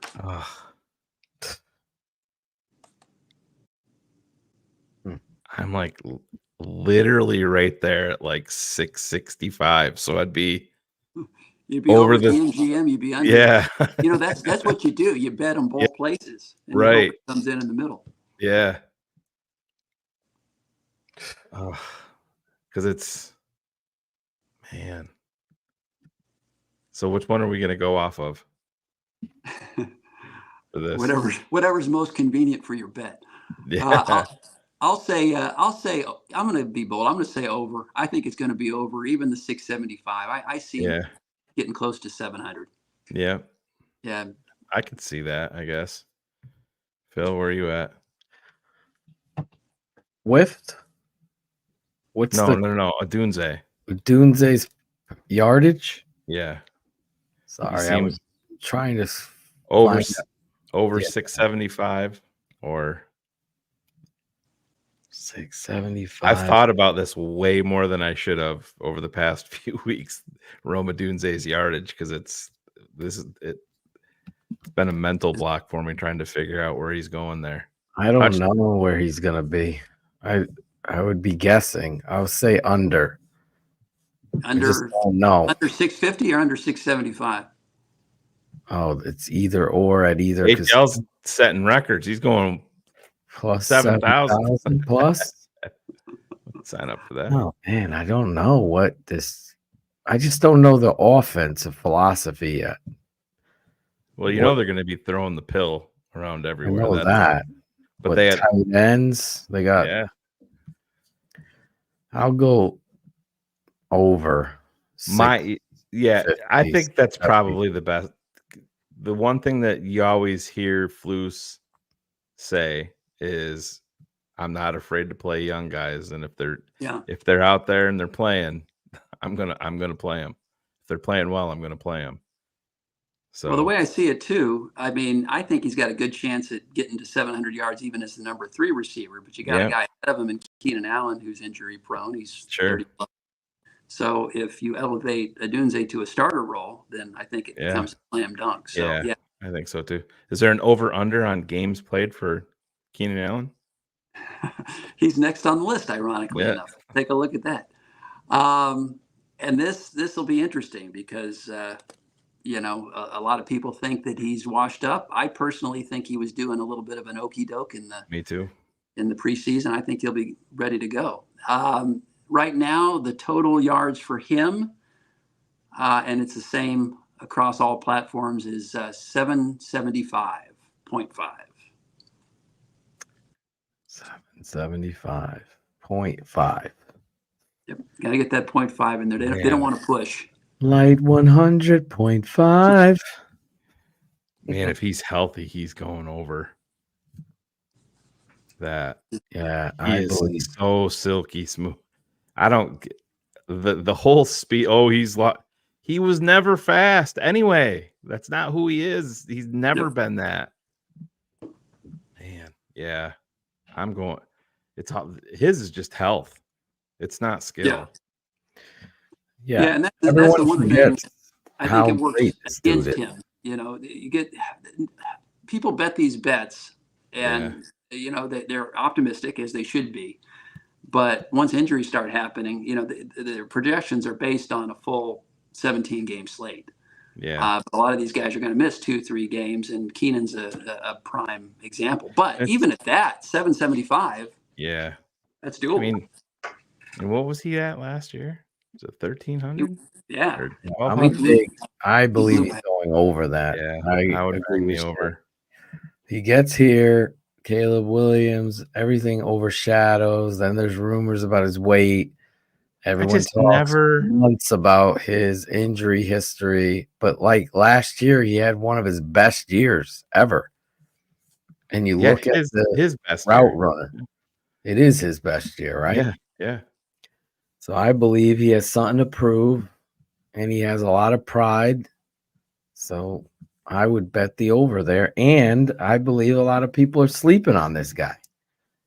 Yeah, I was in a fantasy draft, and I have him to be picked. You know, you put whatever in the queue or whatever that is, and the fucking guy right in front of me picks him.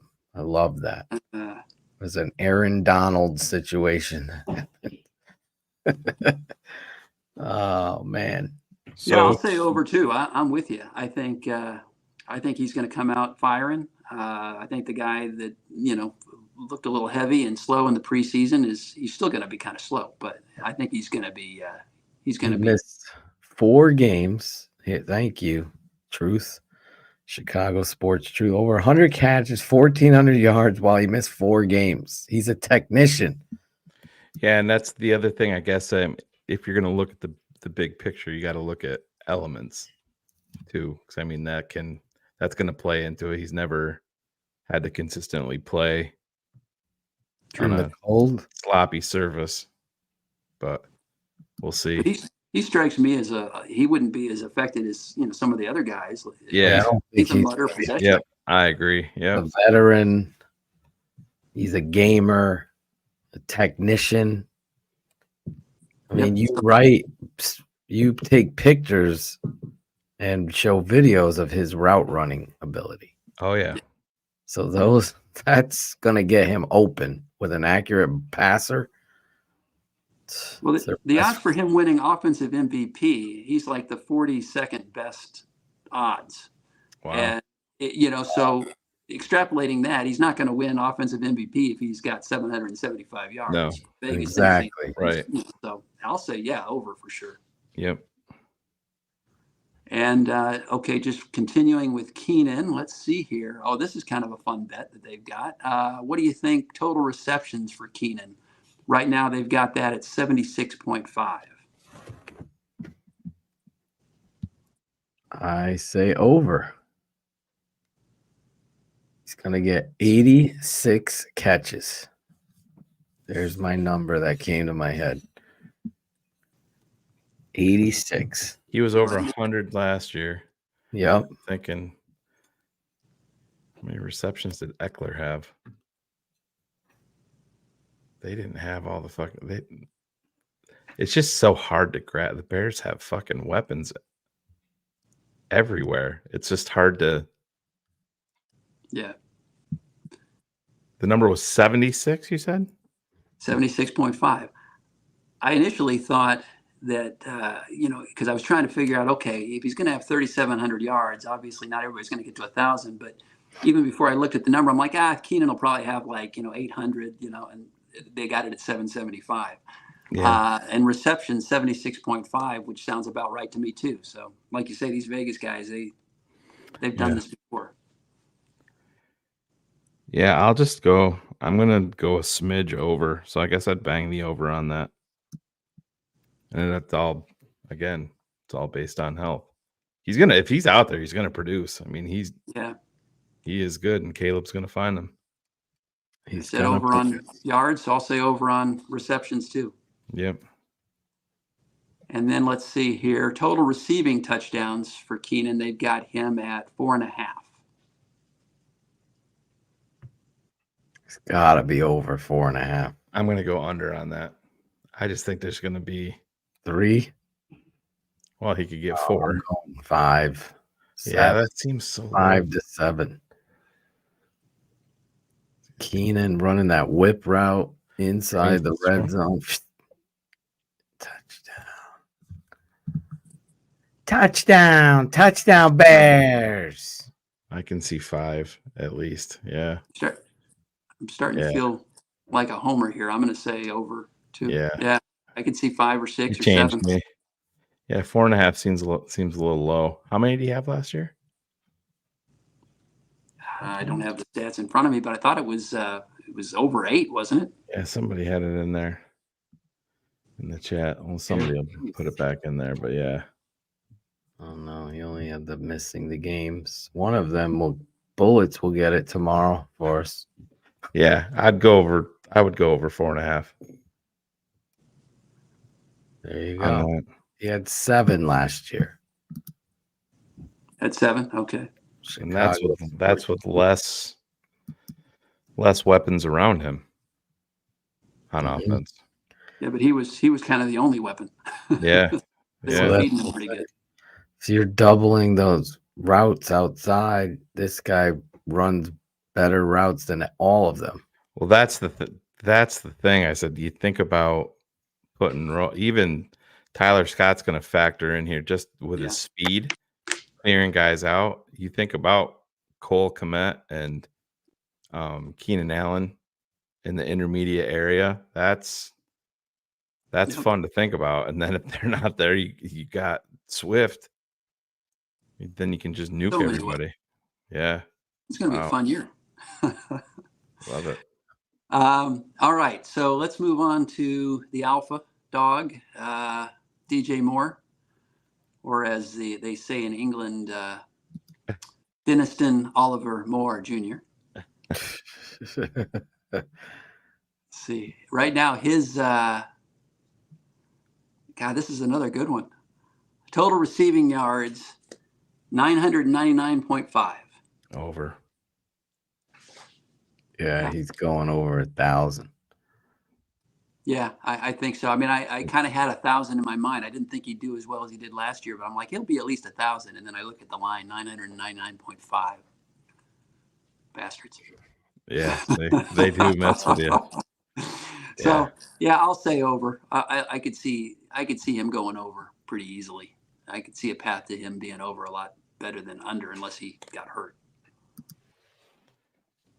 So, who leads the Bears in touchdowns this year? Well, my gut was DJ. I'm wondering. Part of me thinks that DeAndre Swift had to deal with the tush push in Philly, and I'm wondering if that's not what they do with Roshan. He poaches all those goal line carries and may not have a bunch of yards, but has like 11 rushing touchdowns, and they're all from 4 or 5 yards and in. That was kind of in my A lot in of my people brain. betting on Rome for the most touchdowns. Yeah. Bullets, Oddish Bear, Nick. It boggles my mind. The Bears, you'd think with Fields, they would have been able to do the tush push. They failed on 4th and 1, 4th and 2. Seems Oh like my every God. time, obviously, they did. They were handing off to Cole Kmet at one point. Yeah. He was taking the snaps. First third down of the year last year. They brought him in motion, remember? Yeah. And then he gets under center. Got under center. Well, you did want the guys under center on 3rd and short, Phil. You just didn't know it was going to be a tight end. Like we brought Matt Nagy back for an encore. Jesus. So DJ Moore, I'm looking here. I'm trying to find his touchdown total. His total receptions is 78.5. Right around where Keenan was. Yeah, I gotta go over on that. Yeah, me too, without a doubt. He's gonna be in the 100. Yeah, I'll say over. And his touchdowns are 6.5. Over. Yeah. I'm going 9 touchdowns, maybe 10. Hitting them. His touchdowns were what again? 6.5. 6.5. Oh yeah, I gotta go. Man, I am Mr. Homer tonight. Yeah, I know. I'm usually the other way. Yeah, well, if he has 1,000 yards and 7 touchdowns, we're winners, and I think he would consider that a disappointing season. So yeah, I agree. How many tight end reverses are going to be run this year? Oh my God. That's the kind of bet you do in the Super Bowl. That's when they get the really silly. Oh my God. Yeah. Length of the national anthem, and you kind of equate hockey with hockey scoring with how many field goals, and that's a whole other ball game. But this is actually this is the serious stuff here. Okay, so we got DJ.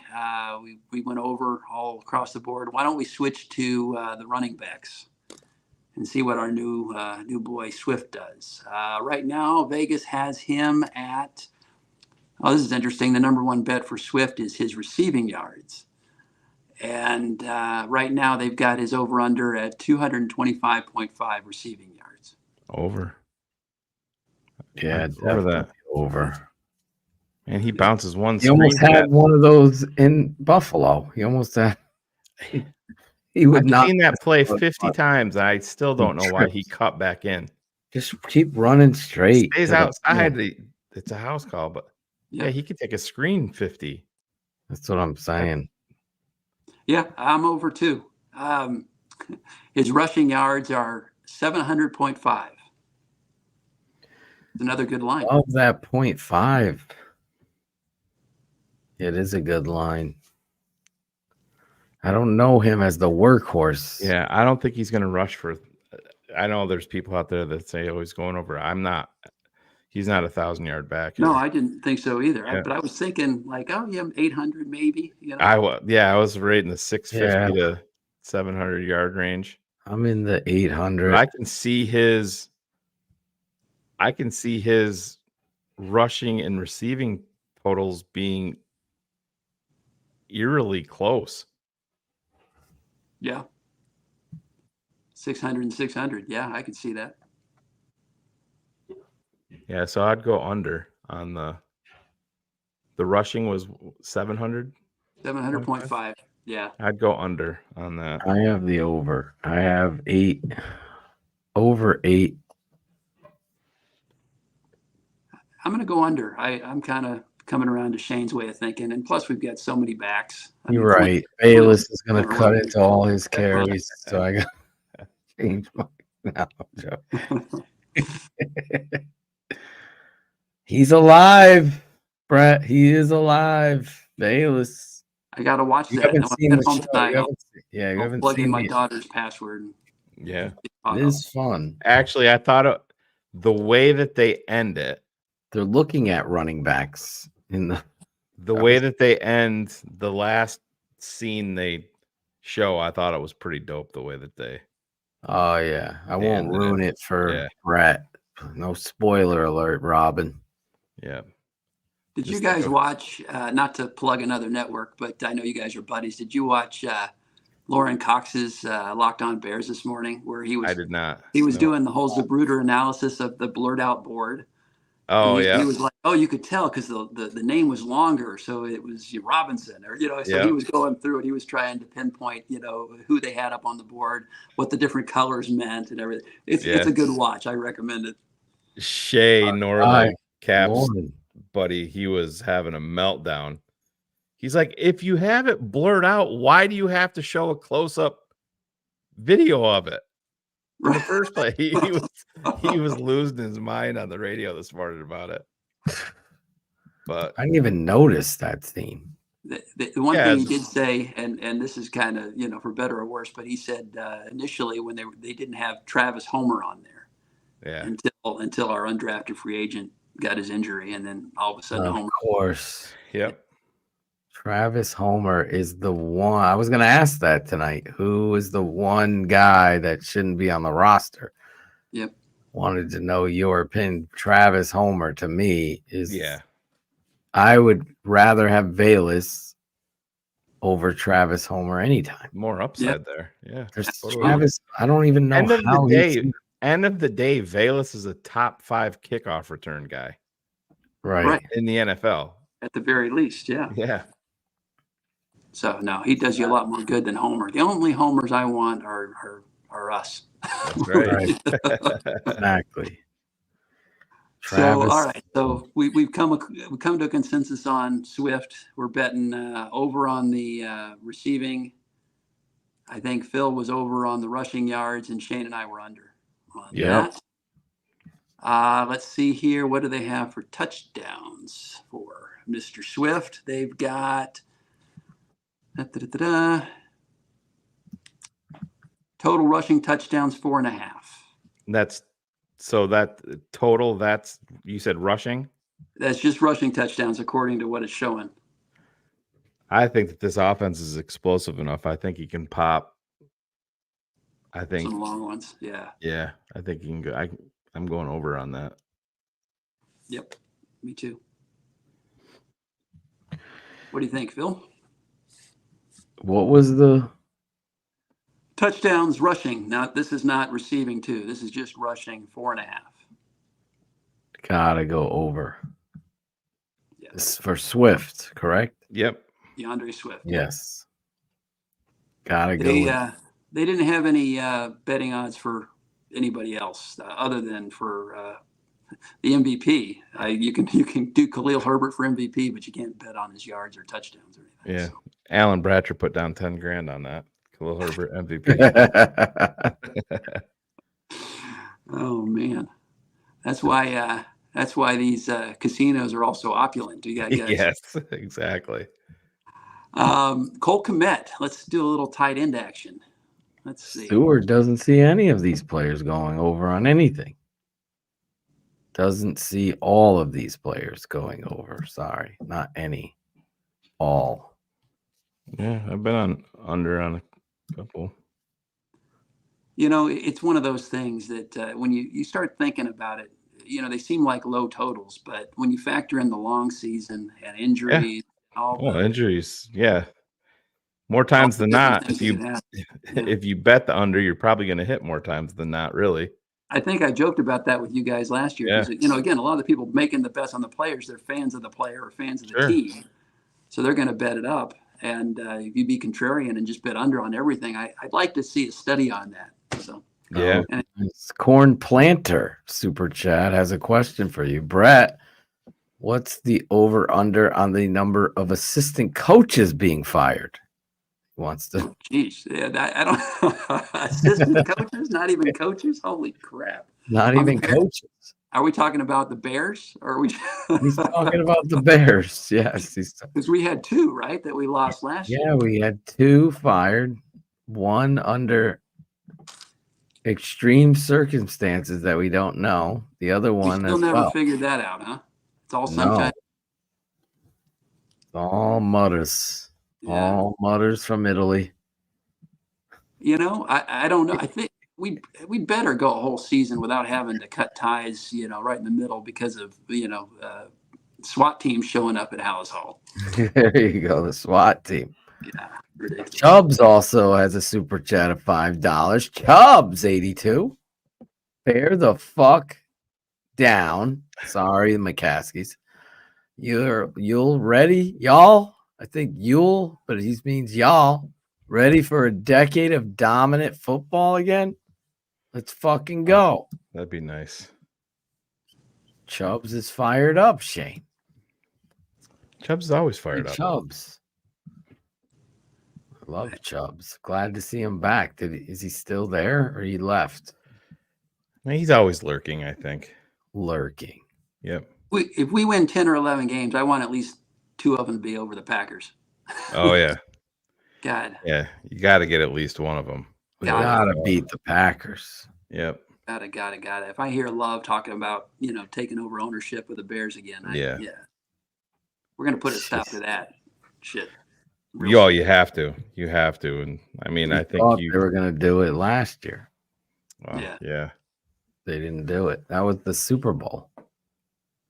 And they blew it again. Then they had a shot to knock them out. Yeah. Remember, they could have knocked them out of the playoffs. Yeah. They lost again. Well, that's where I thought he was gone. The one, and you guys talked about this, but the one thing I will give our coach credit for is he at least seems to have learned his lesson about the preseason and training camp where, I mean, we fell flat on our face coming out of the gate last year. Yeah. And, you know, he's playing the players. He had a plan. He's going to play them a certain amount. He played them a certain amount. It seems like, you know, by all accounts, Hard Knocks and what they're saying, you know, the practices are they're crisp, they're intense, you know. So I like I said, I everything's nice and touchy feely right now. We'll see if we feel the same way this time next week. When you have Dan Weeder waxing poetic about a player in practice, that's, I mean, and I like Dan. Oh my fucking God.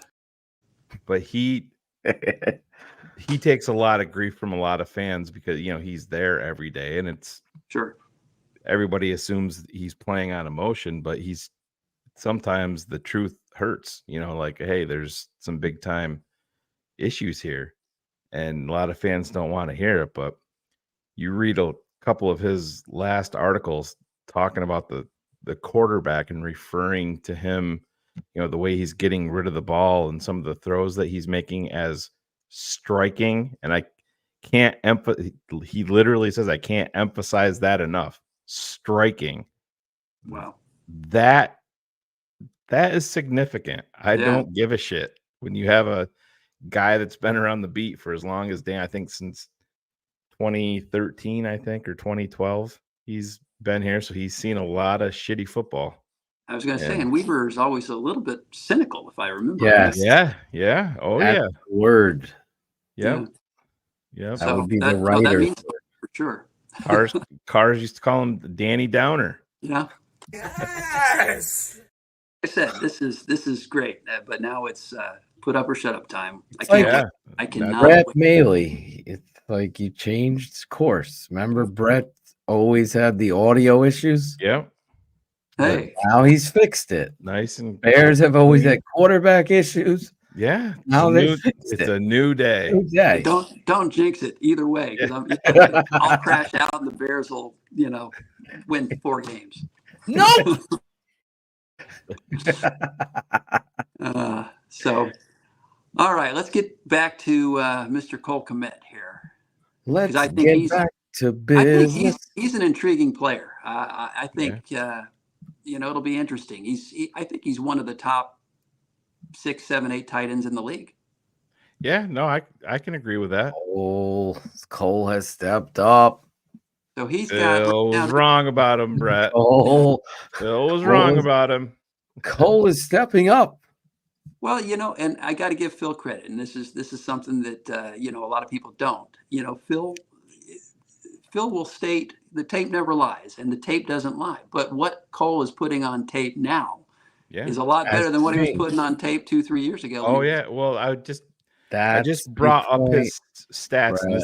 This is what you want to see with Cole. So 2020, that was the COVID draft. 28 for 243 and 2. Second year, 60 for 612 and 0. We remember that. He didn't score. Nope. Yeah. Lukey. 2022, 50 for 544 and 7. And then last year, 73 for 719 and 6. I think the thing that people fall into with Cole Kmet is they'll say, oh, he's not Travis Kelce, so he sucks. But that's right. That's not his game. That's not who he has ever been. That's not who he will ever be. You just have to realize who he is. I think Gerald Everett could be the absolute best thing in the world. If I have my concerns about Everett, watching him in the preseason, his energy sucked in the preseason because I love the dude. Me too. People were bagging on Keenan Allen. I'm like, talk about Gerald Everett. He's walking out here. Totally Terrible. agree. It's like, oh, hate to see that, but we'll see. I do have my concerns with Gerald Everett there, though. I'm definitely concerned about that one. We'll see where it goes. Again, the preseason, I was watching. Who's the QB guru who always breaks down the tape? He's got the YouTube channel, and I can't remember his name. But Swifty. Oh wait, no, he does. He used to do a bunch on Fields last year, and I can't remember.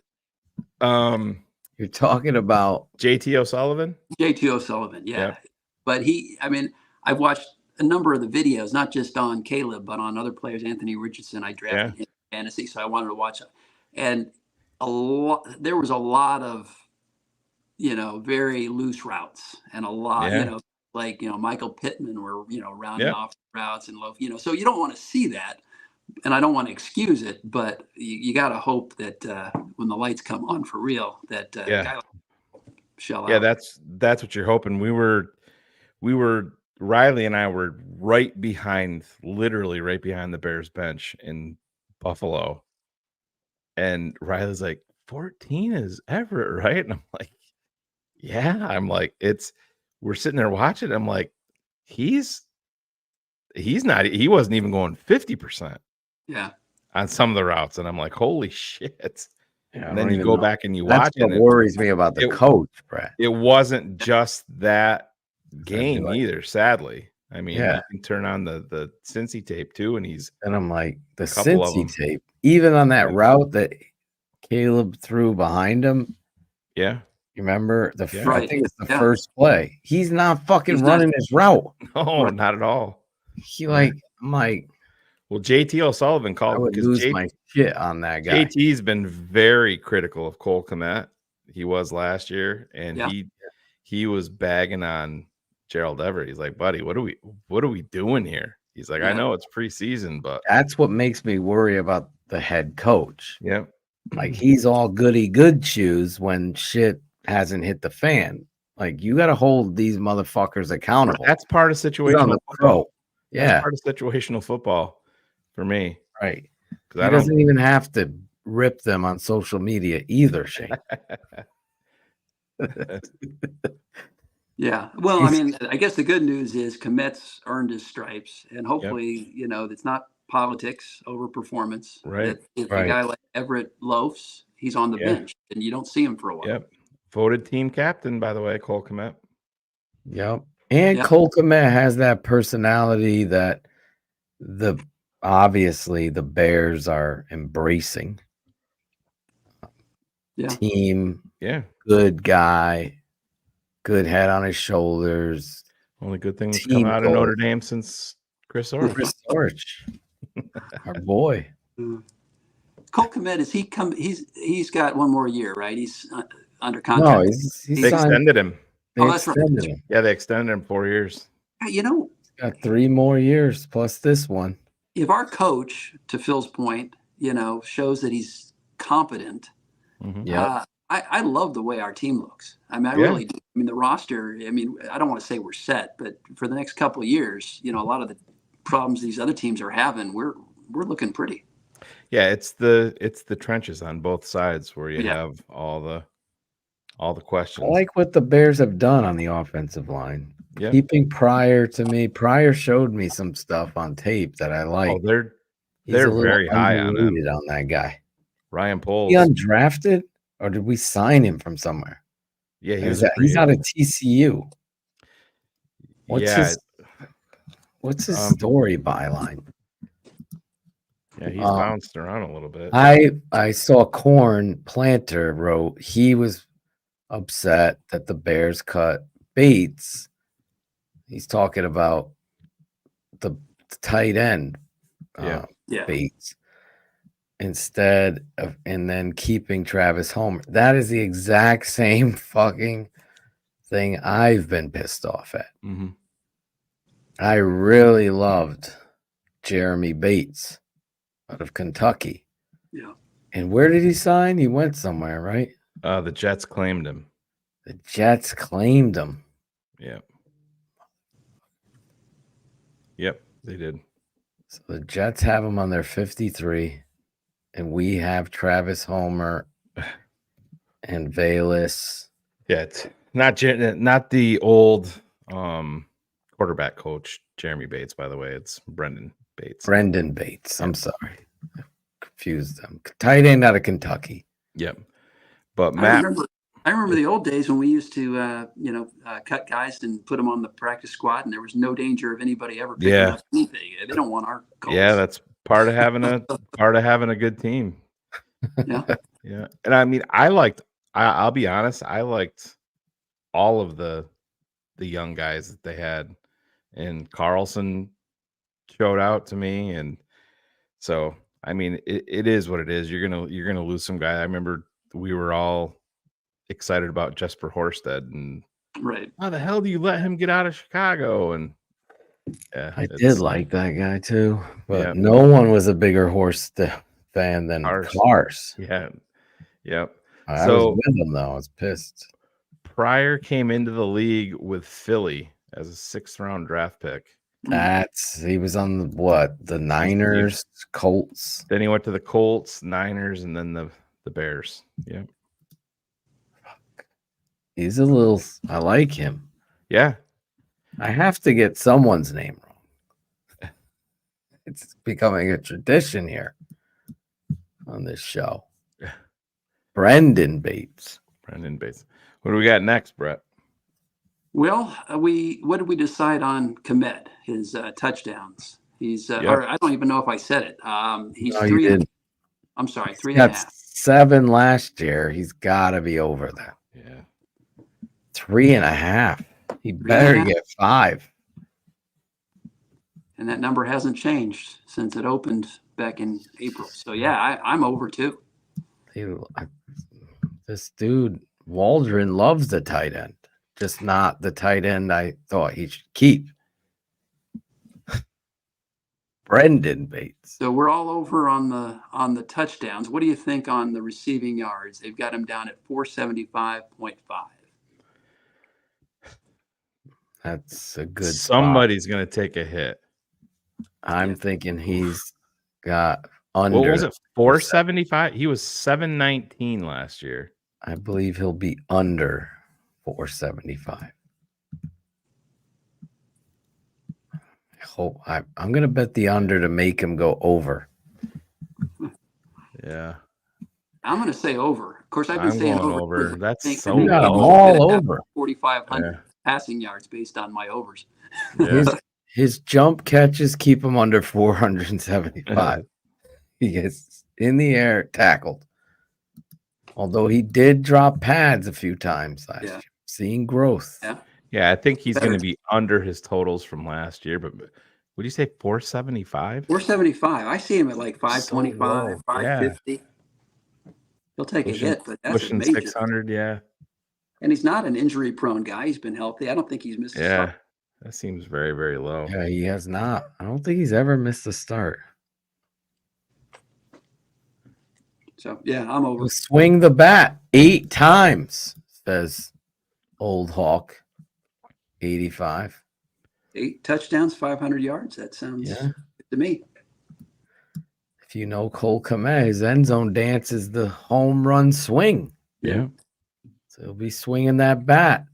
I love it. Oh, do his baseball playing days. Cherie is a big fan of it. Yeah, she is. Loves that balls and the bat. So what do you think about his receptions? He's at 53.5. That's 53. He's right around 10. He is right at 10.0 for his career yards per catch. So if you give him that 500 yards, that average, yeah. We're about there. Yeah. There it is. So what was it again? What was the number? 53.5. If he went to Michigan, it would be over. Since he's went to Notre Dame, under. No, I don't know. 50. I'll say he's just, it's going to be very close, but under. I'll put him there. Somebody's taking a hit. 3 times 17. Yeah, I think he's going to catch a lot of deeper balls, from Cape. So, I'm going to say under. Yeah. There it is. I'm in the under with you guys. And the touchdowns was 4.5? Yeah, real low. No, 3.5. Oh, 3.5. I gotta go. Definite over there. Come on. Shit. Run to the back corner line. Run the fullback. Tight end reverse, right, Phil? Fourth down. Run him back. Jumbo package. Run him back to the corner. Fullback in the flat. Keith Jennings had fucking 8 touchdowns that year. Come on. Cole Kmet's got to do it. He has had a 50-yard or more touchdown each of the last 2 seasons. Cole has.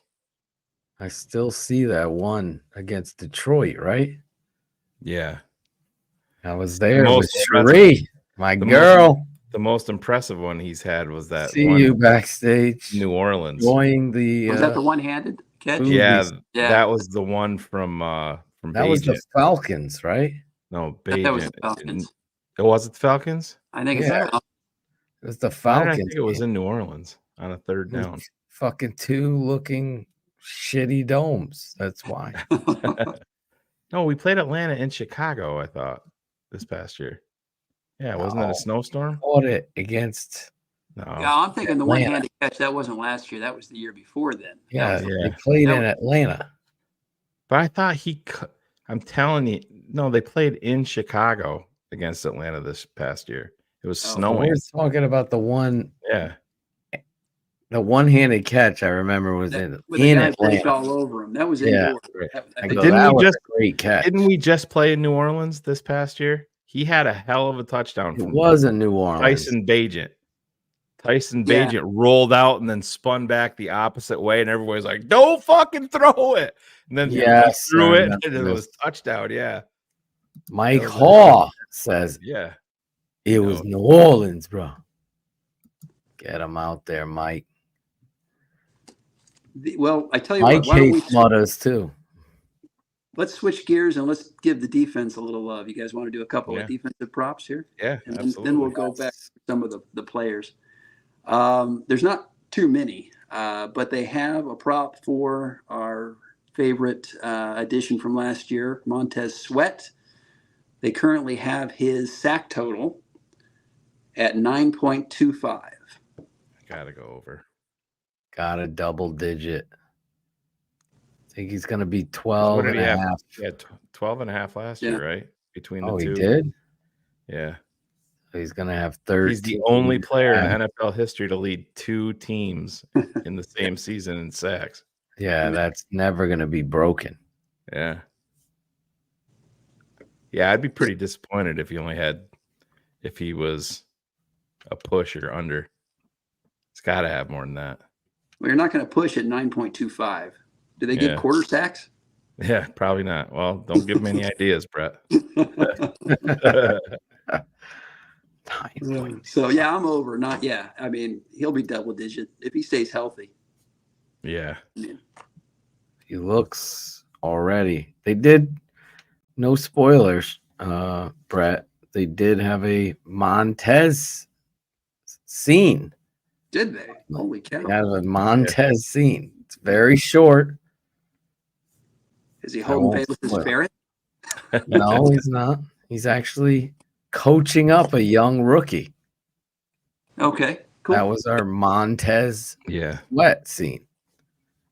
Well, I heard you guys talking earlier, and that was my big gripe with the show. Is some of the guys I really wanted to hear about. some of the guys like Jervon Dexter doesn't even exist on this, and that's a super critical piece of this was a entire Chris team. Morgan 4.5 seconds clip. Right. There's an update. Yeah, I mean, The linemen with the personalities. They didn't. Ryan Bates. We don't get to see him enough. No. And I like some of the human interest stuff, but again, a lot of the human interest stuff was the undrafted free agents that aren't even going to make the team. So Yeah. you know. Yeah, I mean, I think that Hard Knocks just as a whole has to move past that. I mean, when you're on a team with, let's be honest, the Bears have some star Keenan power. Allen Some doesn't names. even get a scene. Barely. I thought we'd really get some more in-depth looks at Caleb and Rome, like off the field, their friendship and like the stuff, leading up to the, not, coverage leading up to the draft, because that's obviously for the off season, but just, 2 top 10 rookies coming to a big city like this, with all the expectations. I thought we'd get some more than that, more than we did, but we did get Torrey Taylor driving to Soldier Field and asking for directions. That was fun. I mean, I enjoyed that. At least Torrey Taylor's going to be on the team. Yeah, exactly. Got a little Kyler Gordon, Spider-Man. Yeah. Spider-Man. Duh. You even got the old school song in there. Yep, they did. So Sweat was 9.5. Nope, 9.25 or 9.25. Right. Yeah, if he gets 9.5, we're good if we're betting the over. Going over. Do they even have the 2.5? No, I've never even heard of that. 0.25. Well, they just don't want to push. So yeah, they don't. Oh, that's why. And then this one, before I got on with you guys, I was looking at it, I'm like, is this a misprint? But then it's funny how your perceptions change about players. But Jalen Johnson, they have his interception total. You guys want to take a shot at what his interception total is? Over under? Jalen Johnson? Yeah, that you can bet on. I would say 4. If you thought it was a misprint, is it because it's ridiculously low? I was saying it's 4. It's 1.5. Oh, over. Wow. But you got it. I mean, he hasn't been a big. Had more than one in a season before last year. Yeah, exactly. So it is kind of a. It is. I was like 1.5. What the? I look at it. The linebackers are more comfortable. They know the defense a little bit more. I think they do have some more bullets up front to rush the passer, and there's going to be tipped passes, and I'm giving them over 1.5. Yeah, definitely. According to he's motivated. He's motivated too. According to I love the way he signed a big contract, but he sounds almost kind of pissed. Like he just wants to get out and prove, just how good he is. I like that about him. Now that Patrick Surtain money, and now he's like what, the 18th highest paid corner in the NFL or whatever it is now. It's crazy. According to Peggy Kaczynski from ESPN Chicago, people from Hard Knocks got a sheet of the Bears on who would and who wouldn't want to be featured. Really? Wow. So when we were there, so how about any preseason game or anything like that, they are everywhere. So I was waiting for like the blooper reels, because right in front of where we were, no blooper reels on any. The Bears, they released some today on Twitter. Come on. Of the some stuff, but So there was like a huge pile up of the Hard Knocks people not paying any attention, and they're all running because, like, if there's a play, then they got the boom mics and all of that. They're running to that spot on the bench where all the players are. Well, they all collided, and I mean, it was a big old fucking clusterfuck of Hard Knocks people. So everybody was sitting there laughing. Well, we got there pretty early, so we were talking to the one guy about it, and obviously didn't want his name used or anything like that, which we wouldn't do. But he was saying that part of the deal with Chicago, you could not mic up QB1 every day. Couldn't have the mic on him every day. There was a limited amount of time that you could do that. So the workaround, and probably why you saw more with the other quarterbacks, their workaround to get more Caleb was to mic up the other quarterbacks because Caleb was always with them. So that was kind of their workaround to that. So it's sad that George can't just recognize that this is it's a golden. It's an opportunity for them to totally lost. Yep, totally agree. That's always boggled my mind about the Bears. They always think they have like nuclear secrets that they're keeping from these other teams. Yeah, exactly. That earn them these last place finishes. They keep. Hey kid, you want to lose like we do? Look at here. Jesus, it's ridiculous. I swear, it's bad. This is a family show, even though it's never been. Well, it's just like them going. Everybody's swearing in the world. Them going behind the scenes with Tremaine Edmonds and TJ Edwards, right while Hard Knocks is going on. That almost seemed like a fuck you by the Bears to Hard Knocks. What was it again? Well, they were doing a behind the scenes with TJ Edwards and Tremaine Edmonds in Hallis Hall, like them going around and doing stuff and going into the cafeteria and stuff. And I'm like, it's kind of Hard Knocks is going on right now. Why don't you just show this shit on there? That stuff is, oh, look at the linebackers are doing this. They funny didn't even stuff show the linebackers, but the Bears covered it for their, their behind the scenes shit. It's totally. I'm not trying to be anything but the truth. I think when you allow a disenfranchised franchise to dictate, finally they've gotten to the forefront of being talked about nationally the way they are, and they kowtow to their old ways at that pinnacle moment is so Bears. And so Bears has been owned and operated by Ted Phillips and the McCaskies for all of this losing. I know we joke. I know Ben Ricketts had talked about it, but I said it before too. Like, these guys wouldn't even hire George Hallis. Right. He'd be too offensive to them. He's your grandfather.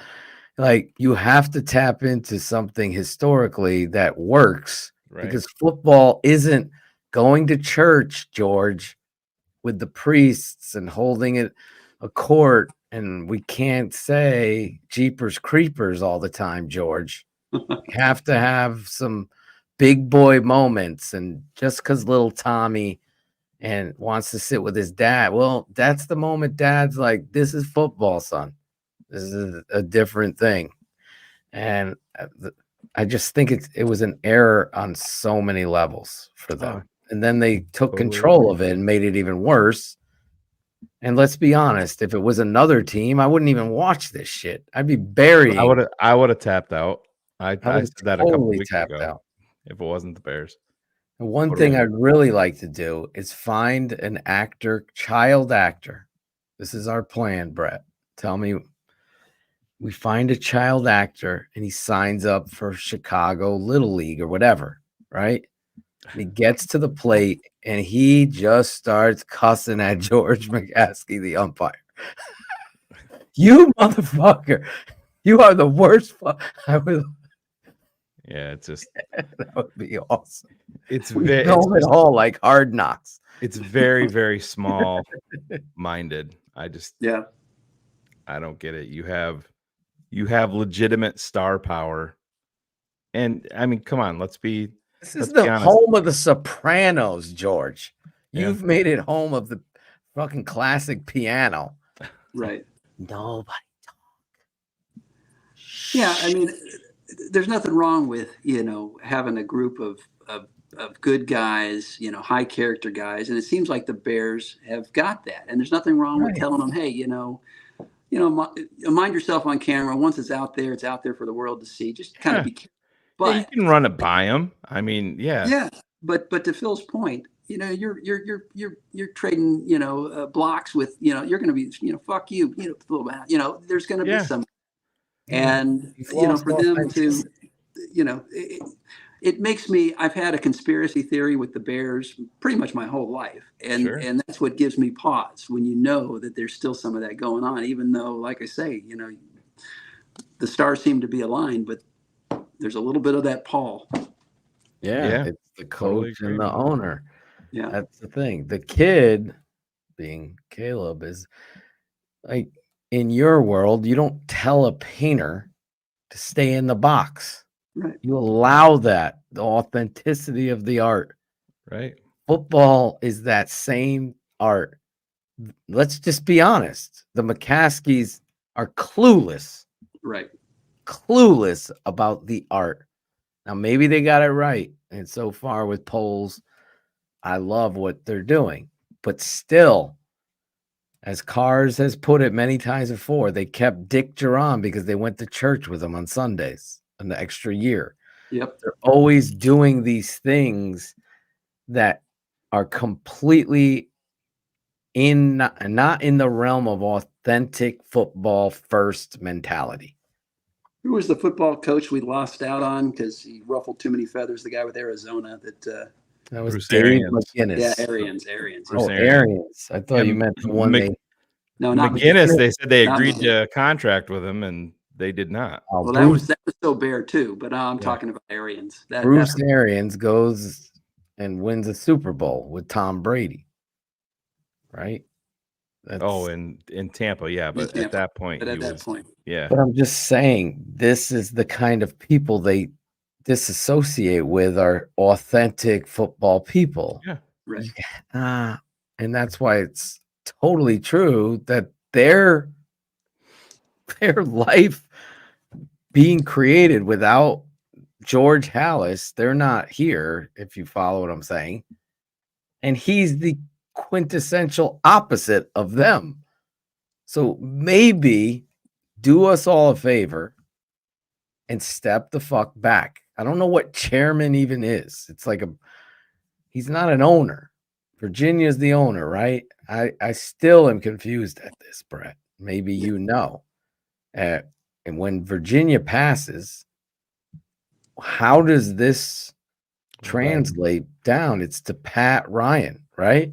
He's the I don't know one. what the lineage is, but yeah, I mean, there's too many of them. It's the inheritance tax, I believe, is the big issue with them. If they're going to inherit, you know, the Chicago Bears franchise from Virginia when she passes, they have to pay an inheritance tax on that. But let's just say if the Bears went up for sale, Pat Ryan gets the right of first refusal, and he's not going to pass that up. Right. And he's 90 or 92 years old himself right now.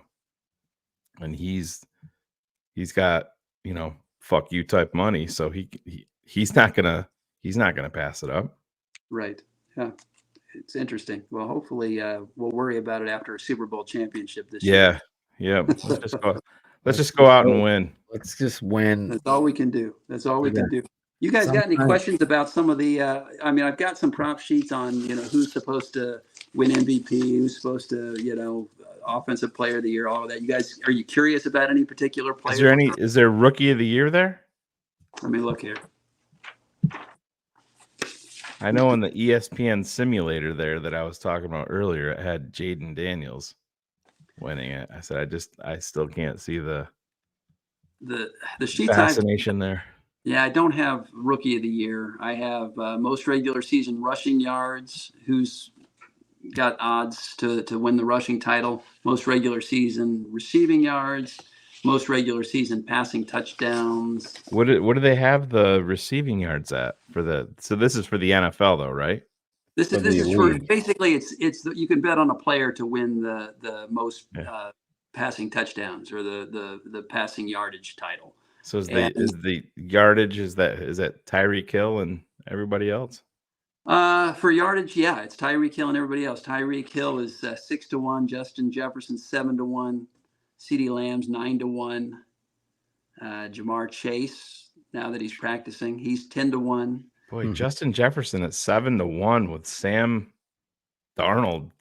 Yeah, and it hasn't moved. Now I can understand that at the opening line, but it hasn't moved an iota. Yeah, it's pretty ridiculous. I'm looking here. They got DJ Moore to win the receiving. You can get him at 60-1. Wow. And that line hasn't changed since it opened. So 60-1. And then he's the only Bear currently on the list, except they've got a field bet. You can bet the field, but he's the only name player. And then for most regular season passing touchdowns, you guys know the leader there, Mahomes. He's at 7-1. They actually have Stroud in second place, interestingly, 9-1. Wow. Joe Burrow is also 9-1. The odds are a little wonky. They got Jared Goff 15-1, Tua 16-1, Josh Allen 16-1, and they've got. I'm just trying to find out Caleb Williams. He's 40-1. Wow. He's just ahead of. It seems like a pretty good. I mean, if you're going to bet, you want to go for the long shot. There's no point, So Caleb might not be a bad bet. He's just. They got Baker Mayfield at 50-1. Caleb at 40-1. Yeah, and then let's see here. Most regular season rushing yards. You guys want to take a gander at how the top of that heap stacks up? Who is your guess for the leader, Phil? I would say Derrick Henry with that Ravens offense. What do they got? I was going to say Saquon. Yeah, I think this goes to show you people are betting the name because they have McCaffrey at 6-1, which he's never been a rushing yardage. Yeah. He's been more of a receiving guy. They've got the best odds are beyond McCaffrey. It's Jonathan Taylor and Bijan. They're both tied at 8. Really? Yeah. Wow. Saquon is 12-1. Henry is 15-1, which I'm with you, Phil. I think that's a good bet, especially with the Ravens. Another one I like is they've got Pacheco at 25-1. I think that's a pretty good. He's such a fun guy to watch play. He runs with purpose, doesn't he? Sure does. Found him in the 6th and out of Rutgers. If you're a Dallas fan, you got Ezekiel Elliott at 300-1. Oh my God. Let's see. Where's our guy? Let's see. Swifty. Where is Swift? What do you think the odds are for Swift to win the rushing title? Oh, better than Ezekiel, I'll tell you that. It's better than Ezekiel? Well, Ezekiel's 300-1. 300-1, yeah. 300-1. I'd say 100-1. You're exactly right. Yeah, 100-1. Yeah. There you go. I love all. Wouldn't take I know. versus Swift, but oh well. Yeah, so it's fun, guys. This is a lot of fun. I'm hoping, like I say, we'll still be thinking it's fun by the end of the season and we can come back on and gloat. Absolutely. What are we at for Phil? What's your win total? 11-6. I had it. Yeah. Brett, you're at 11 or 10? I'm at 10. I was like waffling between 10 and 11, but I'm going to say 11. Okay. Just writing them down here. Hold on. HL Priest has a super chat. Got here late, but I was wondering, did you guys talk about the scene with polls breaking down? Wanted to know your thoughts about him. With Adrian Colbert. We didn't talk about that. Yeah.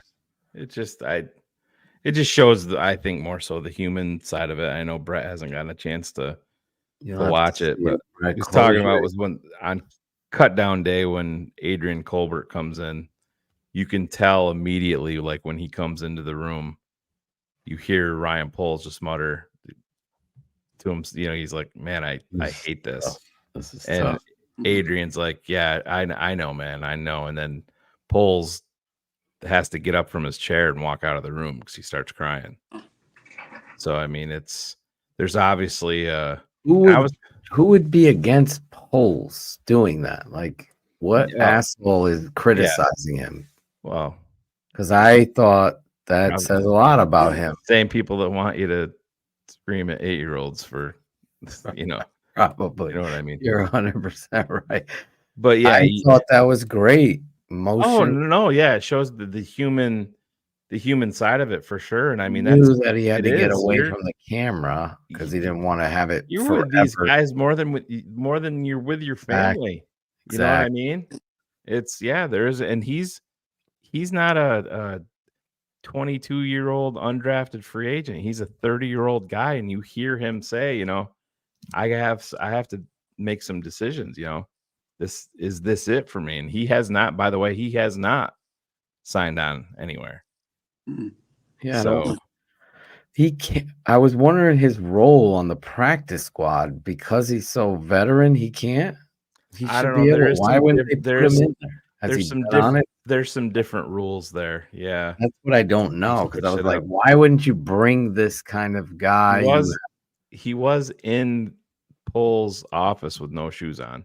I know he said he's an odd character. He wants to, the Mayan feel bulls, the earth under his feet. But I thought that was a little bit odd. He's just walking around. Listen, there's something to that. You gotta accept. Not at Hallis Hall.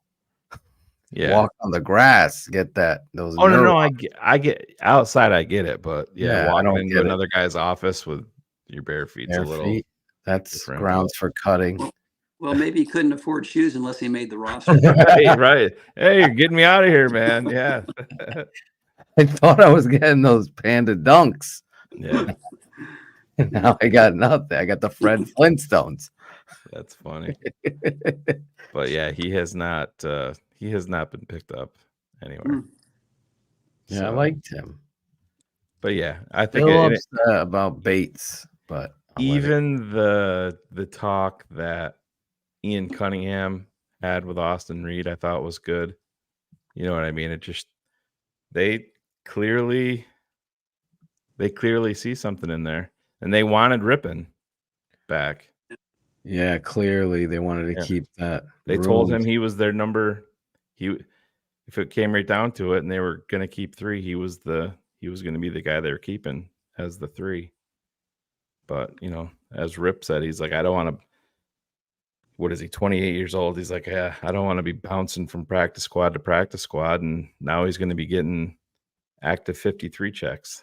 You have to do what's best for you. Yeah. Yeah, absolutely. Well, Shane, you've said it multiple times. When was the last time the Bears had 3 young, emerging, developing quarterbacks at the same time? Promising quarterbacks, not just roster. That's the way that I look at it right now. And you guys have heard me talk about that. I tend to look at things a little bit different. My blueprint in my brain is Bajan's going nowhere for a couple of years, but he's going to be traded. Right. I said the same thing. The entire time you're grooming Austin Reed this whole time to become the next Tyson Bagent. Backup. And the funniest thing about it is he's the oldest quarterback in the room. Austin Reed is right now. But that's what big time NFL clubs do. Yeah. That's the way that it works. It's not, let's go get Nick Foles. Now let's go get Andy Dalton because that's going to make our rookie quarterback even better. No, it does not work that way. Always stay with the guy that sings Keisha Cole, no matter fucking what, Cherie. You can be in a room, like if you're starting a new job, and I get it, we've all been there. If the 2 older dudes that you're working with, you can listen to them, but you don't want to hear them every single fucking day telling you. No, you'd be like, no, they brought me here for a reason. You're not going to come out and say that's because I'm going to be replacing your ass. That's not what you're going to say. But no, man, get these young guys in there and get them working together. And imagine that, having a plan at quarterback. Can't believe it. Can't believe it. Finally have a plan. And I we talked agree about with aura you. with Caleb. I think Tyson Bagent. I mean, there's an aura about him. 100%. And Yeah, you always got to even protect Austin, yourself. I think the hardest I laughed watching Hard Knocks was when he's like, forget the 85 Bears, forget the monsters of the Midway. People are going to remember the 2024 preseason Bears, when they were getting ready to field down. And, we've got some good guys, some good promising. Yeah. I laughed harder at Keisha Cole when he was singing her than that moment. But yes, the fact that he did that. Cherie hates Keisha Cole. I don't get in here. The moment that I laughed the hardest was when Tory Taylor went over and started busting Caleb's chops and said, "Hey, I thought you said I wasn't going to punt." Yeah. You are being one of those fans that are twisting my words. I totally was on purpose. I wanted to get you in here to say hi to Brett. Hey, Cherie. Brett. How you doing? I'm good. And no, I don't hate Keisha Cole. That's just not hate that song. One of my favorite songs of hers. It is. Now, what is this generation, Cherie? Now, these new age kids. After me, I think they're with Gen Z. I'm a millennial, and I need y'all to quit disrespecting millennials. We not the ones that's out here acting crazy. Millennials are now in their 30s and 40s. Yeah, they're good dancers too.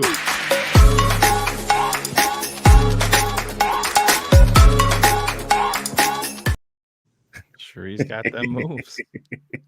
Those Gen Zs, they sing this Keisha Cole song now. Like, if you play it, all these kids, even the kids I'm coaching, who I don't rip on social media, they'll sing that song. It's like I don't even know. I'm pretty sure somebody that remade it, because that's all these kids do now is remake our 90s music.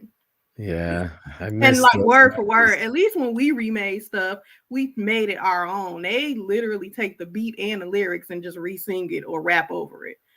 It's disgusting. I'm sorry. Cherie's having an art rant. It's not a painting. Cherie, while you are on air, what is your win total for the Bears? 10. 10? For the Bears? Yep, 10. Ivan's so far away. What song has so far away in it? I don't know. Well, my win total is going to be, I think it was 11 or 10. I forgot when we did it a long time ago. It should be like a 10 or 11. That's kind of where I'm at. Yeah. That's where he's at. He wants to be consistent. Where are you at now, Ivan? Same. Ivan, the bearable. 10 or 11. That won't fly in Vegas. Yes. You have to pick a side here, Mr. 11 and a half. We'll go 10 and a half. I'm not talking about your sneakers. I'm 11 and a half, sir. Ivan's new studio. What do you think, Brett? I like it. I was looking at it before I came on. I was admiring it. He's got Peyton there. He's got some great vintage posters. Yeah, very nice. Does it feel totally different sitting down for the show, Ivan? Yes, it's like a lot more comfortable. Yeah, really? That's so weird. I will say he's just so far away, though. Yeah, we got to bring the camera a little tighter in there. I could bring it in a little more. Just like, but he's fitting that upper air. He wants to keep that Cubs thing in there bad, that old style beard. No one needs to see that. Oh, yeah. Exactly. Oh, Cherie, I'll tell you. hey, before you say something, we won today. We won. Today? Oh, all right. Oh, the white? We got a bigger strip. The Sox won? Yes, they actually won a game. They finally won? So, Cherie, how do you feel about that they are on pace to finish with fewer wins than they won in the COVID year when they only played what, 60 games, whatever it was? I didn't really want to talk about the White Sox. That's how you make Crystal mad. Where's that guy? I missed this guy. Cubs had a historical game tonight, and the Sox continue to be historical by losing. We won tonight. Let us take our one win. Well, did they break the Major League Baseball record of losses in a row? Not yet. We're on It's pace. come. Yeah. They supposedly the stadium is going to be sold out. They're going to be cheering for the game. loss. Oh yeah, but then they're paying the owner with a sold out stadium to cheer it on. But yeah, I would say it's the Greg Braggs. I'm not smart. Exactly. We know. White Sox fans, take that message clear. So Ivan, what was your official number? 10? 10 or 11, you know. 10. Baker's dozen, Bob. Baker's dozen. Oh man. Ivan DeMutter. DeMutter. That would be hilarious. Ivan will do a fantasy show, top 5 mutters this weekend. We know who's not on it. We found so on. Brett Maly is with us, has been with us all night. We're wrapping up here. We had a great show. How was real quick, Brett, before we do let you go, how was the San Diego trip? It was great. San Diego, you know, I'm trying Hard to to go recruit some wrong there. fans. Yeah, they don't have a team anymore, so I'm trying to promote the Bears best I can. So I got a few converts coming aboard, but yeah, San Diego's it's always one of my favorite cities to go to. Nice. It's about 35 degrees cooler than Vegas right now. We were sunny and 75 every day. The beach, it was wonderful. Thank you. And as I told you, my wife, she heard your show and appreciated the well wishes. So I got to call out the 50-year-olds because I'm almost there but not there yet. So we're catching Phil. We're catching Phil. Almost there. Gaining on You'll never catch me. You'll never catch me. No. I've never been to San Diego. I got it. It's like the place I wanted to live my whole life. I don't know why. Because I always heard the beach. You wanted sunny and 75 every day? You crazy person. It's beautiful. They've got some quaint shops. They got a lot of history. They've got and they have a Bears bar there apparently. Yeah, I didn't go, but they do have. I got a couple actually. There's quite a few Bears fans there. I saw 2 games there over the last 10 years when they were playing the Chargers, and every time I went, there were it was about half and half. Bullets. One of the reasons why the Chargers don't have a team there anymore. I have found out that in a lot of cities they have, like, if you're a fan, a lot of teams have specific bars in a lot of cities. So because a lot of cities I've gone to, I found Bears bars. So it's not New York. Well, definitely New York. DC. They do have one here. Yeah, there's a huge one in Rochester here in New York. I do believe they got one in Atlanta. They got one in Connecticut. My cousin Richard went to the Notre Dame Texas A&M game, and he's like, he goes, if they ever tell you that A&M fans are nice to the opposing team's fans, that's not true at all. He couldn't even sit in his seats. He had to get up and go stand someplace. He said it got real bad. Are you kidding me? No. He said he was in his seats for about 15 minutes. And were they throwing beer and shit at him? Just everything. Yeah. Everything. That's disgusting. Yep. Just allow people to enjoy their game. Yep. It was pretty bonkers, he said. But, what is there? 110,000, 115,000 people at A&M games. Big win for Notre Dame. Big win. Yeah, they beat a middle of the pack SEC team. It's awesome. Oh, Phil. Here we go. Biggest win for him in a long time. Hey, beat a mediocre SEC team. Start somewhere, Ivan. Right? Well, Michigan won, Cherie. Yes, they did. And touch up, Shane. I don't pull it out. They were able to pull it out. They're just getting ready to get beat by 30 by Ohio State. It's fine though, sure. That is not gonna happen. I know. It could be 40. I know. They're pretty good. Where did Larison's video go? You took it out? No, I got it here. I didn't load it. It's just, I added it, but it's right there at the bottom. We can do that before we get out of here. Yeah, I figured we play that out. And but we can say goodbye to Brett so he doesn't have to. Before we go, bold predictions this weekend. Yeah. Oh. Yeah, we didn't upload the song, Sheree. Sheree, Corn you want- Planters pissed. Sheree, do you want to sing it real quick?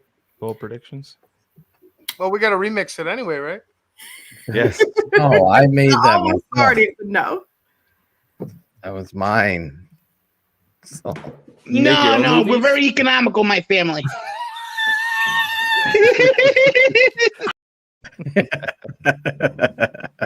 Ivan Vargas. Bold Ivan prediction for Vargas. the game.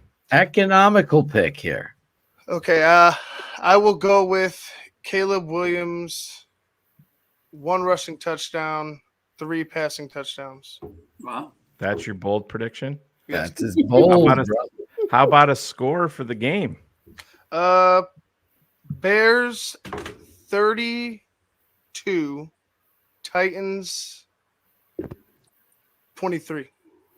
32-23. 32-23. He's calling it out there. Sheree. Yes, Sheree. Bold prediction is, since y'all were talking about the guy, I'm gonna say Jalen Johnson gets a pick 6. I'm happy with that.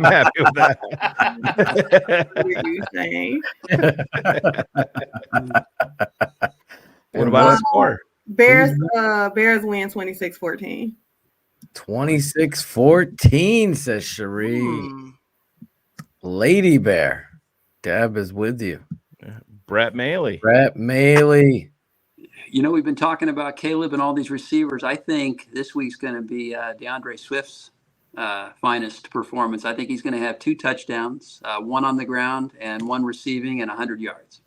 Nice. And who do you have with the win? I think the Bears win. It's a little tighter than any of us would like. I think they win 24-21. Titans get a last-second touchdown to make it close and make us nervous. There it is. 24-21. Bears win. Shane? Brett took my score. So I'll change mine up. 24-22 Chicago. And guess who's going to have 2 touchdowns? That's right. Rookie wide receiver Rome Odunze. Yes. Big Close. game from the rookie. Shane is putting his money there in Vegas on Rome. 22-yard touchdown and an 8-yard touchdown. Wow. I love it. Sheree took my pick with the bold prediction. I was picking, and I'll stay with it. 3 touchdowns passing for Caleb Williams on opening day. You know how I feel about stats. Really, stats are for losers. And my score, 28-13 Chicago Bears. Nice. Going in there, opening day, setting the tone. Defense sets the tone, and Caleb Williams takes the baton. I think the Bears D, how about this? Bears D with 2 turnovers, leading to 2 of Corn. If your prediction comes, we are going to make you watch the from the parking lot. Travis Homer. So there you go. All of us feel like the Bears are going to win at home. Yeah, I am with Brett though. I think a lot of people have been taking Tennessee a little bit too easy. They have some HL dogs. HL Caleb Williams throws 3 TDs and runs for another 34-17. Chicago would be at an all-time high after the Cubs World Series that they were gifted after the rain delay in 2016. Ivan? Stephen W. I'll take it. Shane woke up and chose violence today. $2 for the tip jar. No, but if he had that rookie debut, 3 passing touchdowns, that would oh my God, the city would be on fire. It really would be. One of those TDs is going to. Are you asking me? Yeah. Which one of those TVs? Keenan Allen. There you go. I see Keenan Allen in the back right corner on a tutty. That's all 230 pounds of him. Well, I'll even say all three: Keenan Allen, Cole Kmet, and DeAndre Swift. Nice. There you go. My 3 touchdowns is Keenan Allen, Rome Odunze, and DJ Moore. One for each. To start the game. DJ is the first touchdown of the season. There you go. I even gave you that. HL's copying me. There you go. Well, Brett, I thank you for jumping on with us tonight. Every off season leading into the season, Brett jumps on the show with us. I have it written down here. We're not going to be depressed Bears fans. I'm telling you. We're not. We're going to stay the course, Brett Maly. Yep. Well, this is one of the highlights of my year, really. I enjoy you guys so much. You guys are the best at what you do. I listen to you all year, and the only thing that's better than listening to you guys is being on the show with you. So love it. You're awesome, and looking forward to a hell of a year. I'll be watching you guys every week on TTNL, and hopefully Phil won't be ranting and raving too terribly much this year. Any chance we can get you in Chicago on November 10th, Brett? Yeah, I'm going to watch the video, and that's the game, right? Yeah. Contribute. I'm definitely going to contribute. Yeah. I'll have to look ahead. When you got, as you guys know, when you got kids and stuff, there's all sorts of different stuff going on. How it goes. Yeah, we know. But, damn kids. Well, we can have Phil come over and yell at your kids. To put them in the like Make sure you post it on social media. I just don't post it on social media. Your dad's got a football game to go to. I don't care about your college education. Stop crying. I hope they have the track shoes because Phil's making them run around the block. Just eat toast. What are you doing?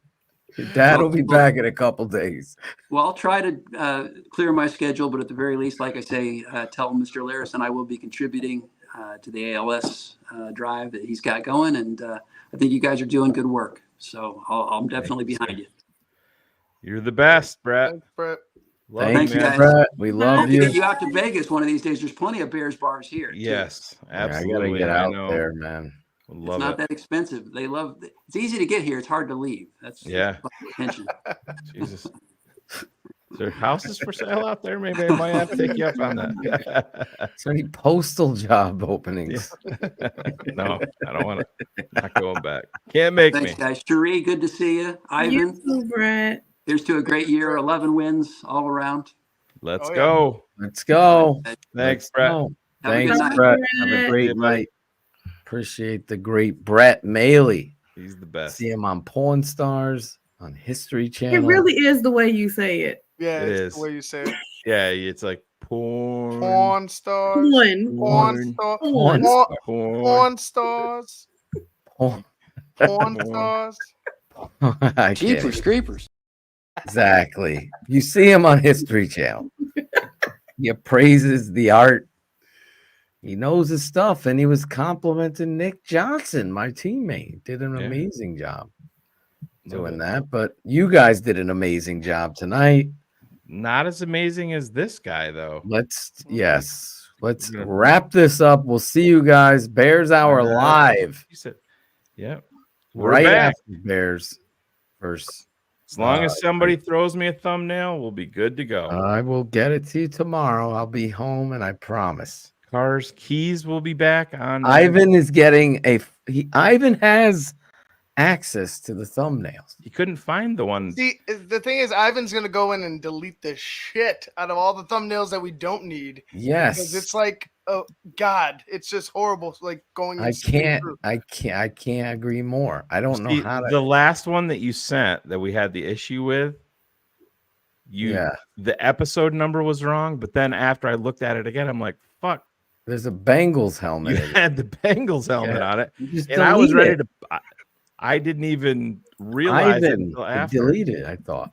And then I texted Ivan. I'm like, you have access. Can you find this? And he's like, bro, I can't even fucking find it.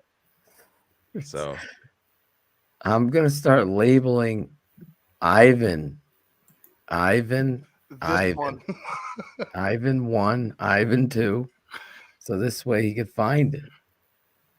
But anyway, let me play this. Everybody, let's please play this. Listen up. Our guy, Jim Larison. Slim Jim. Slim Jim. Hey, Tape Never Lies family. Jim Larison here. Sending this video out to you all, asking for some help. So you probably don't know this, but my family, my 2 boys, Driver and Stride, and my wife, Jennifer, have signed up to be a part of what I think is an amazing journey.